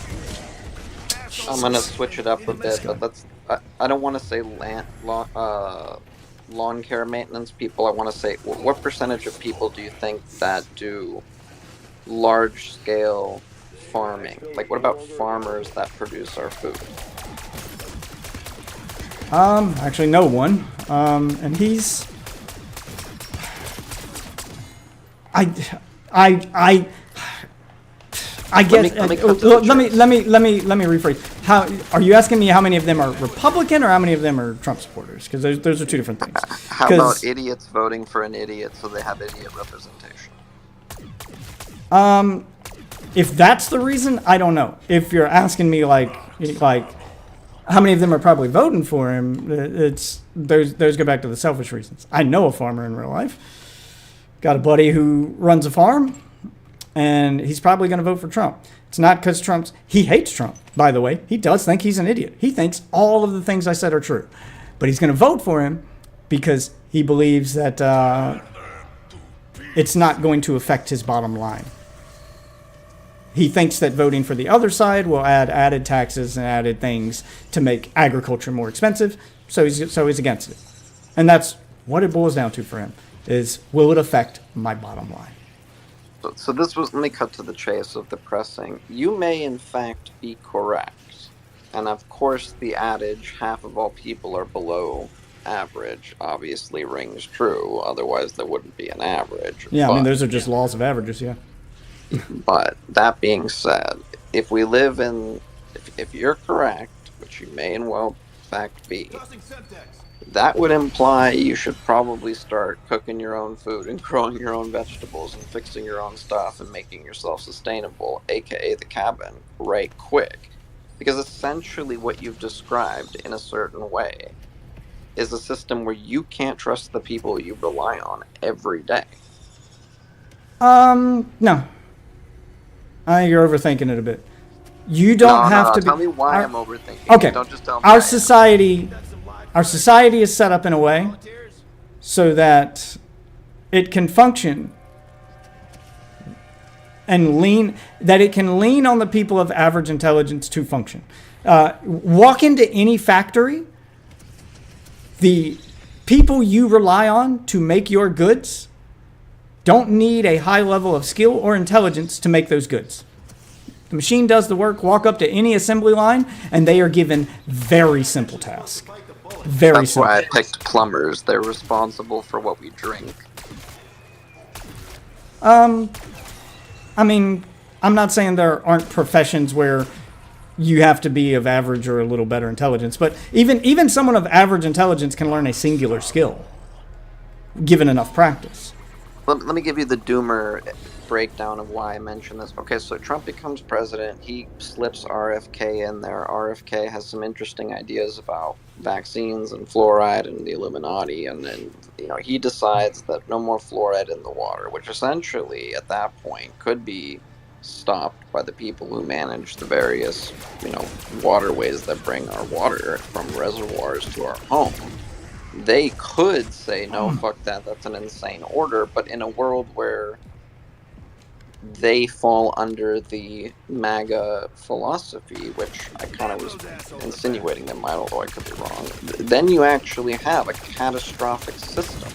I mean, that's the truth of it in a way, right? If you have a guy who basically brings all of his buddies in, and all of his buddies are total nut jobs in their respective things that they're set up to govern. You do have President Camacho's cabinet from Idiocracy. Now, I'm not saying that's not possible. There's a reason why I talk about living in a cabin or moving to Thailand or whatever, right? And it is because, essentially, the way I view this is I have no side. To your credit, I'm interested in myself and my family. And, well, if Trump wins and the Democrats are right, we're going to see chaos. And if Kamala wins and the Republicans are right, we're going to see chaos. And albeit, I think one causes... You're not going to like this. Here's what I really think. I think Trump has a 10% chance of making it, quote, better, and 90% chance of making it a lot worse. And I think Kamala has like a 20% chance of making it better. Yeah, I mean, obviously, like, I mean, the truth of the matter is the president only has so much power. A lot of people think the president... That argument, but go ahead. Yeah, but a lot of people think that the president is capable of way more than the president is. They just don't know how the office works. But I think President Trump was capable of officially sanctioning a strike on Soleimani, which, I mean, sure, you know, but I don't want the president, whoever they may be, to gravely misinterpret. Here, let me say this, because this I think is a good thing to segue to. I think Americans are very bad at one thing. Hopefully, you agree. Understanding other people's culture. They do not want to admit that they do not know how Russian people think. They do not know. I mean, when I say that they think the president's capable of more than he probably really is, I'm not even referring to foreign policy. I'm referring to domestic, to the stuff that actually affects them on a day-to-day level. They think the president is capable of a lot more than he actually is. That's just the truth. Most people don't understand the powers of the presidency and how it would directly affect them. But do you really think it's a doomer take to say how America responds to the rest of the world determines how the rest of the world responds to us? Like, is that really a doomer take? Are we truly... No. Let me ask it in a nutshell. No, it's not. Truly past the days where Pearl Harbor could never happen again? No. And it's not a doomer take to admit that that's true. It is true. It does have an effect on how the rest of the world view us and how that could affect us. What I'm telling you is Right. Well, no, that argument still boils down to the same thing that this entire conversation has been about, and that's that the average person is selfish. Does it affect us? Does it have that kind of effect where a Pearl Harbor could happen? Sure. Do I think the average person is really worried about that when they step into the booth? No. Well, in the spirit of the logic from earlier, do me and you only not care about that because we can't be drafted? No. Do you get I'm the not joke? saying no. Yeah, Do you get the I mean, joke, though? I mean, I can be drafted, but You can? well, guess I could. We can't be drafted. I mean, I'm 37. You said you were like 34. Yeah. I forgot what the cutoff was, but It sure should. I don't think 30-year-olds. Let me Google it. I have no idea. Yeah, I'm not sure what the cutoff is, and I think it changes depending on the severity of the draft. 18 and 25. I think there's stages to it. If I'm not 18 mistaken. and 25. Okay. I thought it was higher than that, but. Well, you know, as Anyway. it turns out, Death, the kids full of piss and vinegar do the best killings on the battlefield. Just saying is all, right? Like, I mean, They asked, historically, and are they the also, ones that are- it's not even about their skill level and their ability to do good on the battlefield. I could probably finish, even at my age, I could probably finish an obstacle course quicker than most of them. Quicker you than think you can beat out a 25-year-old kid on average? Can and have. That's Dr. Moline. Okay, well, do you think the average 35-year-old can do that? Oh, the average 35-year-old? Probably not. I'm in great shape. But Shit, by the time the average man hits it 35, happens. the It chances happens. of ED skyrocket. It happens every single year to me. Every single year. I do it for kicks at this point, but it's fun, and the kids get a kick out of it. So we go to the state fair. We go to the state fair every year. We actually just went. That's why I hadn't been streaming for a couple days. Went to the state fair. At the state fair, the Marines every year set up a little booth with a bar, a little chin-up bar, and there's a reward table. Now it's a recruitment tool. I know what it is. They're seeing what kind of shape you're in, but they attach a reward to it. Do 10 pull-ups, get this. Do 20 pull-ups, get this.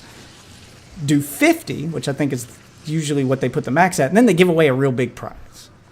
You know, something expensive. And I'll get in line behind the 20 to 25-year-olds and watch them go for the 50. 2 out of 10 might make it. And those are the ones the Marines pull off to the side and be like, hey, man. I usually do more than most of them. I'll jump up there and I'll just do them. Run the mile in? Shit, I haven't timed myself on that in a while, but I mean, There is usually a lot of running in war, to be fair. yeah. I mean, I'm not saying I don't have the ability. I just couldn't tell you what the time was off the top of my head. It's been decades since I ran the mile. Now, as part of my job at work, I probably walk and or jog a few miles a day. I'm just not timing it. It's not that I don't still do it. It's that I'm not timing it. So I couldn't tell you the time. Again, I won't tell you personally. I think I could probably keep up with the average 25-year-old. Yeah, sure. If that's what you're asking. Okay, all that said about you, I think there's a reason the draft cutoff is at 25. Yeah, I know. Anywhere close to our age. I fully acknowledge that I am the product of good genes, the exception, not the rule. I am my age, and I've never said my age on stream until you got here, and no one's ever been able to guess it. That's also my other favorite thing to do at the fair is go up to those booths where they try to guess your age. Win a prize. That's like the easiest prize in the world for me to win for my kids every year. And just go up to that booth. And they never guess it. Now, I cheat a little bit because I am not your average, middle-aged man. Your average middle-aged man isn't spending his days online learning Gen Z slang. So all I got to do is go up there and start saying words that your average middle-aged man doesn't say. Tell the guy at the booth I got Riz, and he's going to instantly dock 10 years off his guest age. Off his if he's talking like this, he must not be 40. What is the prize for winning 10 chin-ups, by the way? 10? It's usually something like a mug or something. Like the full 50, they usually give away something bigger, like a whole prize package. It'll have don't get me wrong, it's nothing extravagant. It's usually something that this guys do on a date to impress a chick, but it's gonna have a hoodie, like a lunchbox, a thermos, like maybe some survival gear. It differs every year, but it's a whole package of stuff. Maybe a good knife in there, survival gear type stuff, a backpack, maybe a vest or some cargo something, that kind of stuff. Camping gear maybe. It's more a bragging rights thing that, 20-some-year-old guys are going to do to impress the chick they're with. And then I get up there and do it, and then they pull me off to the side, and in front of all of those chicks, or in front of all of those kids who are there with their girls, impressing them or, trying to, they pull me off to the side, and I don't walk off to the side with them. I make them ask me their questions right there in front of everybody, because the first question is always, how old are you? And then I tell them my age, and they're yeah. But that was super weird. I was outside smoking a cigarette, listening to you, and then I realized someone was standing right outside my gate. And I was like, "Can I help you? Do you live here?" And he's like, "No. Do you have anything I can use?" I was like, "Oh." So I just went inside. I locked the doors. I'm like, anything you can use? can use for Yeah. what? I think he was referring to a phone that he could text on, but it was like, why are you outside my house at 11:18 at night in this I mean, like maybe- small apartment complex? Maybe his car broke down or something. Most people Could have be a in phone. distress. You know, it could be one of those weird situations where, Yeah. look, I didn't mean to be here, but, you know, I found myself in a situation where I'm here and I need something. I don't know. Yeah, mate. I try to give the benefit of the doubt to that extent. If it's odd, then it's odd for a reason. It's whether or not is that reason an innocent reason, or are you being malicious? Are you playing devil's advocate right now? Because I'm tripping. No, that's generally what I do. Is I don't just immediately like, I don't know, maybe I'm gullible, or it's the Southern hospitality thing. But usually, if I Don't see know somebody who the looks like, neighborhood upon which I live, right? So what's that? So maybe you're not aware of the neighborhood in which I live, but 11:20 No. at night in Washington in an apartment complex is a bit sketch. Well, I mean, it don't depends on live the in a- yeah, depends on the neighborhood. What are you in Tacoma? I mean, I forget the exact name. I think it's Battleground or whatever, but it did not give off a good vibe. Yeah, if it's in the Tacoma area, I'd probably be with you on that one. Yeah, area does matter, but 15. I mean, it's like maybe 20 years ago, because there's no such thing as a cell phone. But if your car breaks down in a neighborhood and your phone doesn't work and you somehow have no battery pack, you just, at that point, I guess you would just politely knock on a door and say, "Hi, my car broke down. Do you think I could use your phone to call someone?" But when you ask someone, "Hi, can I help you? Do you live here?" and they say, "Do you have anything I can use?" You're just like, "Oh God." Like, Yeah. what does that The mean? phrasing's weird. Yeah, I don't. It just gets me out, bro. It totally threw off my groove in the convo. Sketch, bro. There's times like this, I miss living in Houston, and like basically not in the middle of nowhere, but you know, what's one nice thing about big houses in Texas is when somebody walks up your driveway at 11:20 at night, you know there's no good reason for it. I mean, it depends on your driveway. I can tell you right now, at my dad's house, if you walked up that driveway at any point in time after dark, or just any point in time in general, That's kind of what you're I'm up saying. to something. Long No, I mean- driveway makes it so that you know you're not supposed to. my dad's driveway is a long driveway filled with red flags. If you're brave enough to walk that gauntlet and think that this is a place you're supposed to be, you've got to have a damn good reason. You He's- just gotta go incognito. Just put he's on the got- MAGA hat and Even then, I mean, when I say it's full of red flags, it looks like, my wife calls it the wrong turn driveway. If you've ever seen the horror movie Wrong Turn, yeah, I it have looks like actually. going down that path. So my dad's he ran a mechanic shop for most of our life, and then the city, which probably affects his politics, if I'm being honest, looking back on it. But when I was like 12, the city bought the building because he had a shop downtown. It was this. They bought the entire city block in order to bulldoze that building and build a new courthouse. And they paid out everybody who, ran a business in that block of the downtown city, which was his mechanic shop and a couple other businesses. However, because none of those businesses owned the building, the guy who owned the building got the majority of the money because it's his building being destroyed, and the businesses got something, but it wasn't enough for the majority of them to reopen their business somewhere else.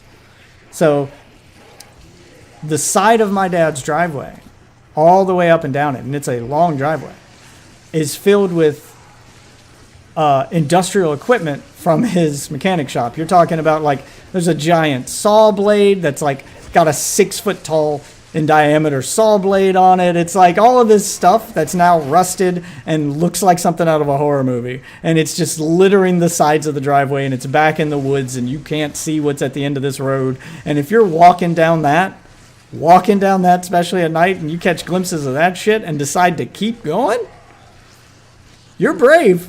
Something made you brave enough to weather this storm for a reason. So either you're up to no good or you're desperate. Which is it? I see what you're saying there. Anyway, really good talk. I do gotta start to wind down a bit, but Yeah, we've tried both of your titles here. It don't seem to be getting anybody on the hook here. yeah, ain't nobody coming. But yeah, man, it's good chatting. I'll see you around. All right, later, man. I'll try to do this again tomorrow night and the night after, etc. Now that I'm back from my little state fair trip, so we can go back to business as usual. Well, I'll see you then. Later, man. Weird combo tonight.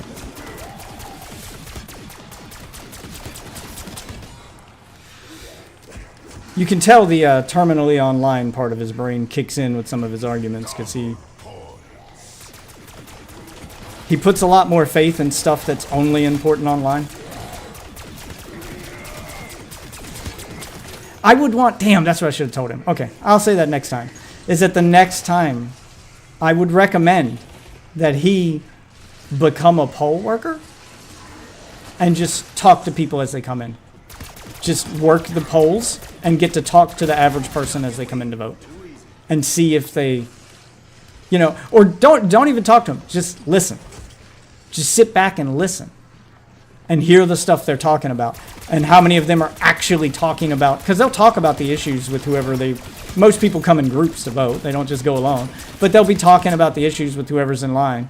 And some people even do it with strangers as a desperate attempt to try to get more people to vote for their candidate last minute. And see how many of them are talking about Israel, Palestine, and genocide, and how many of them are talking about shit that will personally affect the average person, such as the economy, taxes, the usual suspects.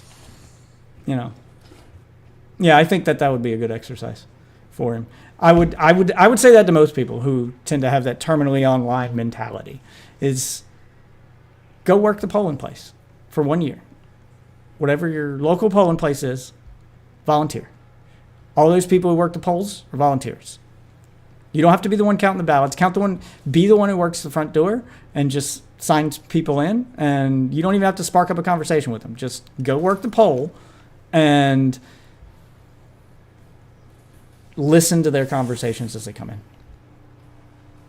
And I'm very curious to see what becomes the takeaway for those people, what they learn.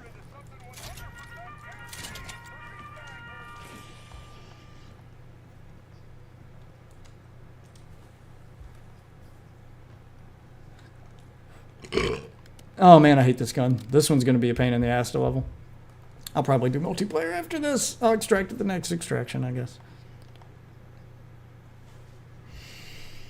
Or maybe I won't do multiplayer. Maybe I'll go do something else because I'm realizing it's getting close to 3 a.m. I didn't lose track of time with this guy.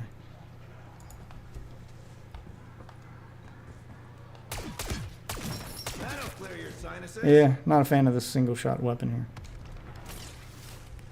Not a fan of this at all.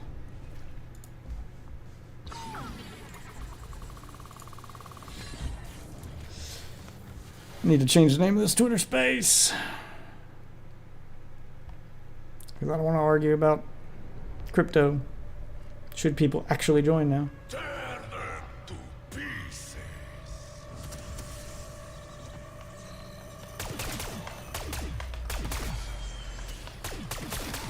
You and me, we got a job to do.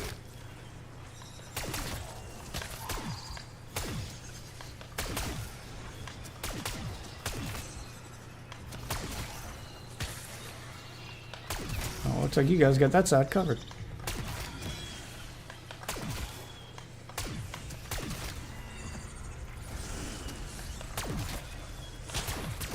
Oh, I thought you always had that side covered. Oh, they died.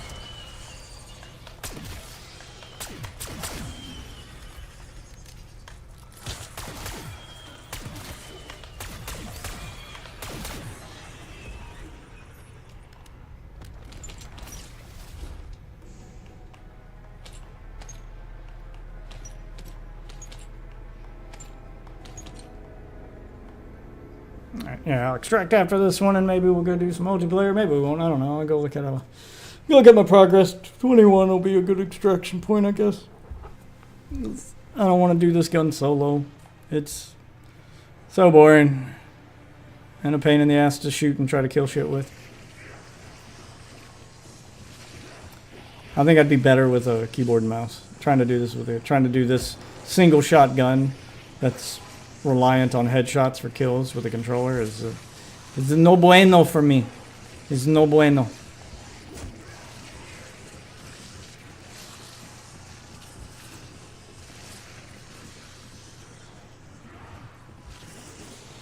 Deploying C4. Wow.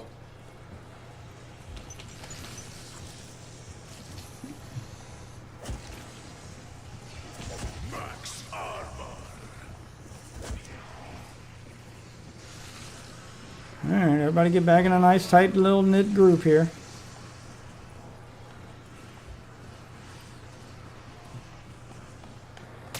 Did I give you permission to look at me? Yeah, that fucking aim assist is pulling me to the left. Max Casualties is my middle name. Literally feel like I'm fighting the aim assist right now.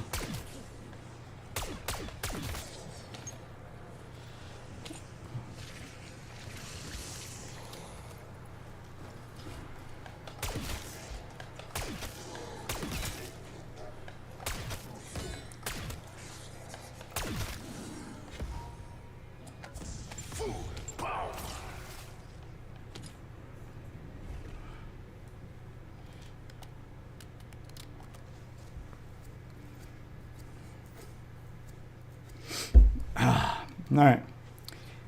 Do this one, do this round, and then craft a helo and extract.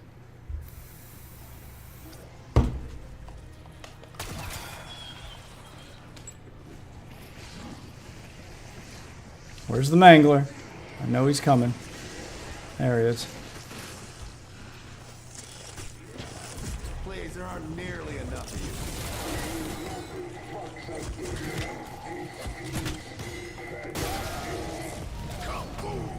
Whoops.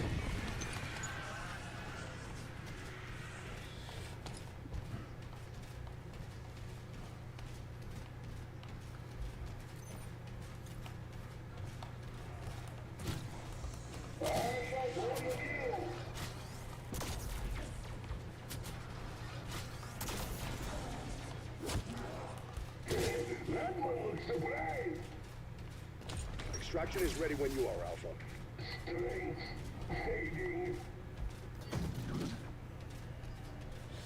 Alright. Time to make my exit.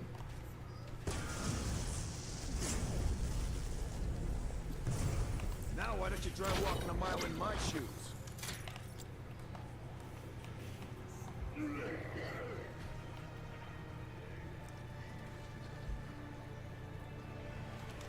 Let's go buy my way out of here.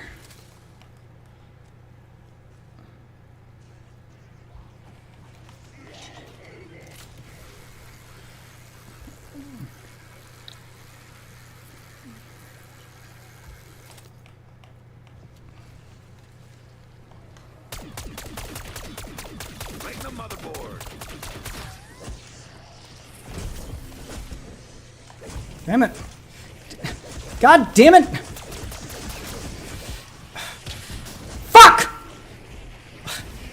It wouldn't activate.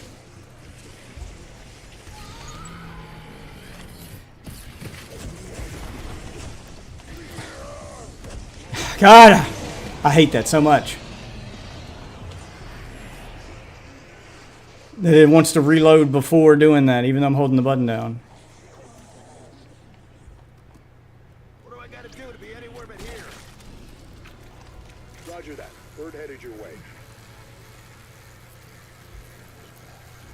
Jesus, just activating the exfil is such a pain in the ass.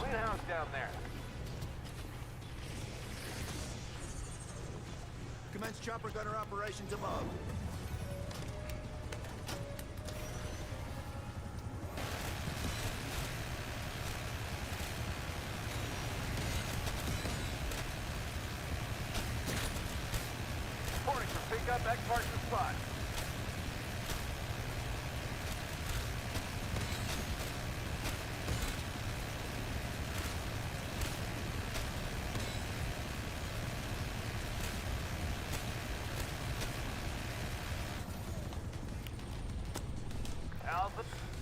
Alright, get me the fuck out of here.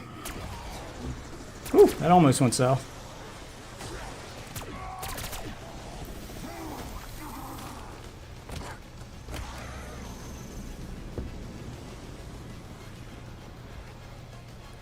Dun dun dun dun dun.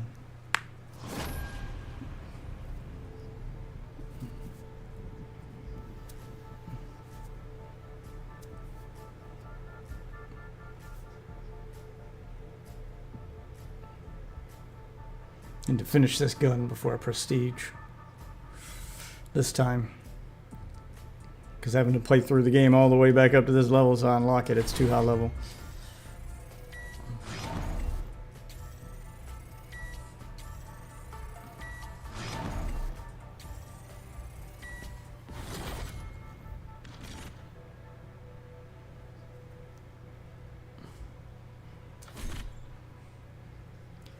$49, yeah, I'm one level away from getting the last prestige reward. What is it on this one?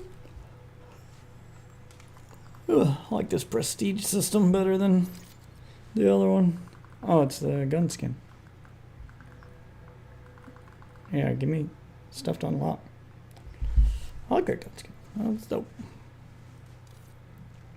What's on the next one? I don't care about that. What's on the next one? I don't care about that. Ooh, yeah, I want the Nuketown skin. That one's dope. I think I got Black Ops 2. I think I got a hard copy of Black Ops 2, an actual physical copy. It's kind of making me want to go back and compare the two. I have to play with controller, but...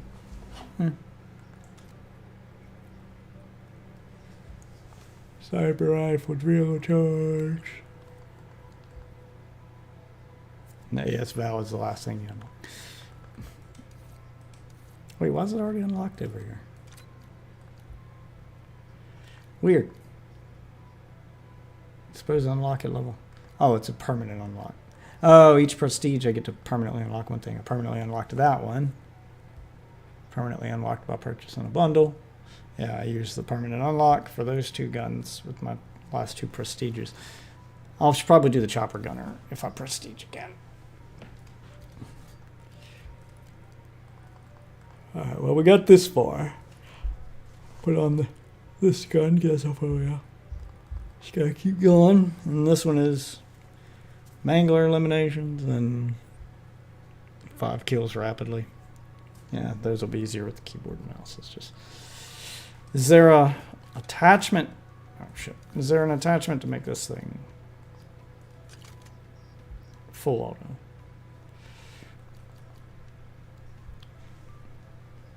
Improves the rate of fire at the cost of recoil.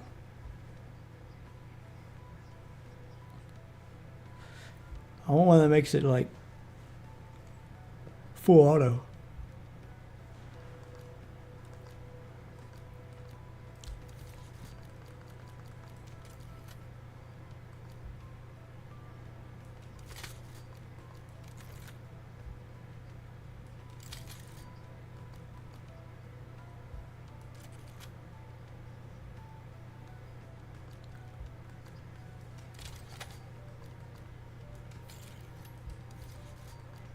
While that attachment's locked, I guess we'll put a laser on here.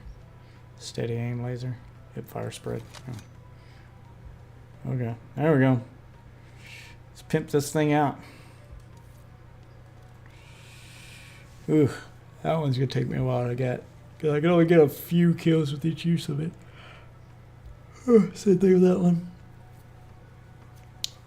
Wonder if I combine the two, like put a C4 on the ground. Get everything to group on top of the C4, get a smoke on top of them, and then detonate the C4. If that would work. If that would count as kills toward this, or do I have to kill them with the gun? I wonder. Let's go. I think I'll call it there a little bit early tonight. Can't think of any other content I want to do. I got content I need to edit anyway. Get in this Twitter space. Got other content I want to do anyway. wasn't really much of a debate with Max tonight. It was just kind of a casual conversation.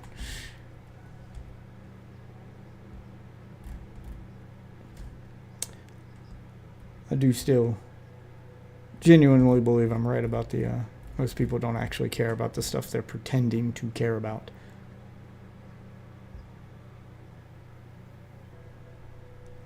So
alright, back to Twitter trolling real quick.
What the fuck?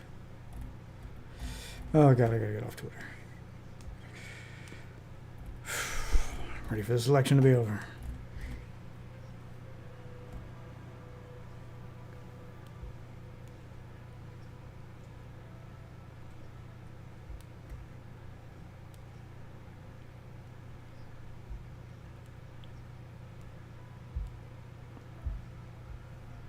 Ooh, I'm saving that image. I can use that. What the fuck's a GIF? A GIF. Save as a PNG. I don't know what this fucking file format is all the websites are using now. I don't like it. No sir, I don't like it. Like my PNG. I want my alpha layers.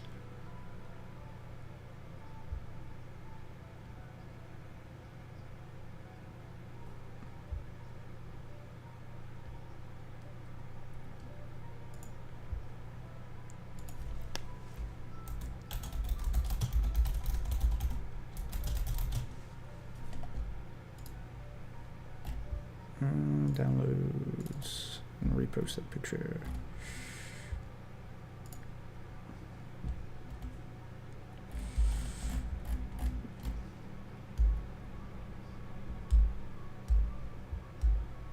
Oh fuck.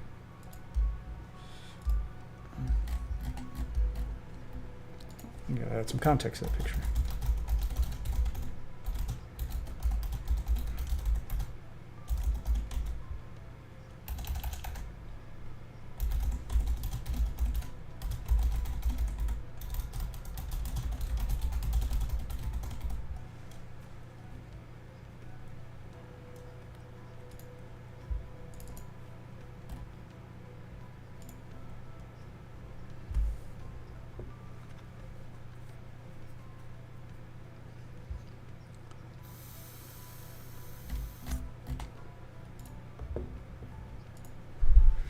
God, it's a powerful visual, though.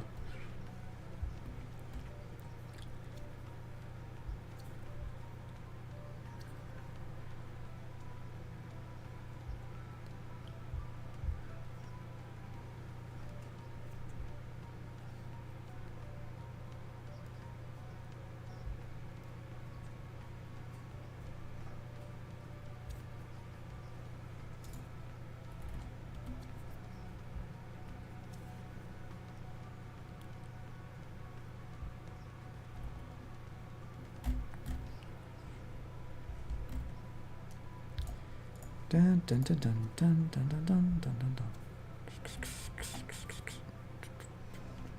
There we go. That's...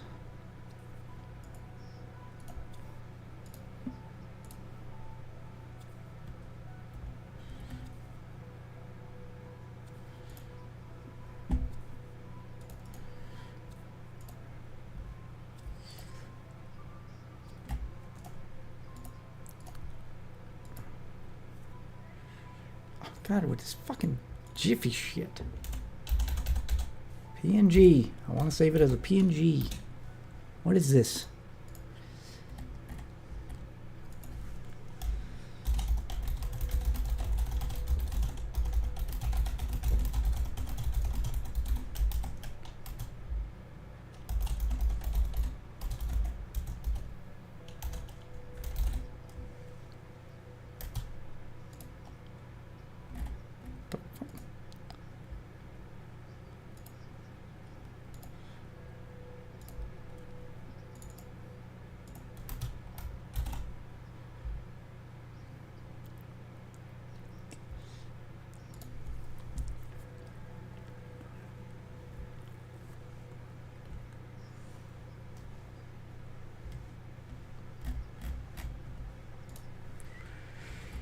All right.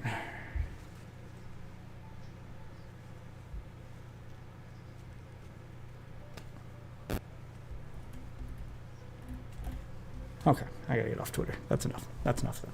Jesus Christ. I'm gonna rot my own fucking brain over here.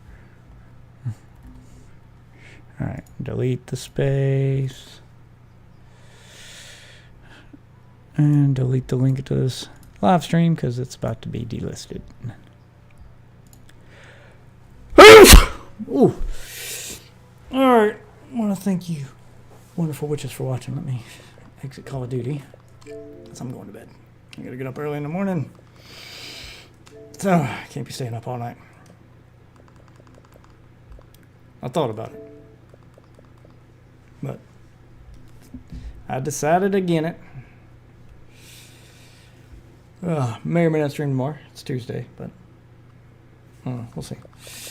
Right now, I'm going to bed. So, if you're new to the stream, there are socials above my head. Go ahead and, type those in to your favorite social media platform. Look me up. I'm Deathwitch on everything. Twitter will let you know when I go live. Discord's where the community's at. It's a couple hundred strong, grows every single day.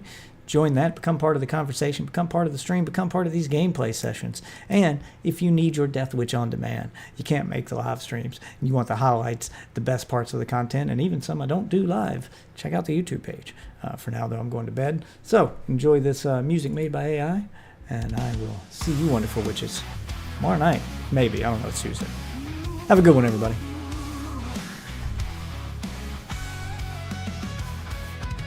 Deathwitch in the spotlight, bright lights in his eyes. Fingers dance on the joystick, lost in the digital buzz. Sexy moves with the gameplay, through the night air. Screens light up with desire, fans trapped in his snare.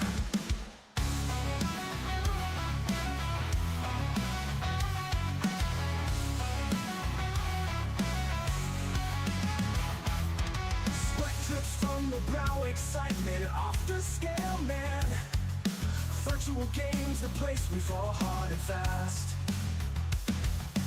Shots explode in frenzy, quick in the next move. In Deathwitch we trust joystick, master of the groove. Joystick fever drive us mad, wow.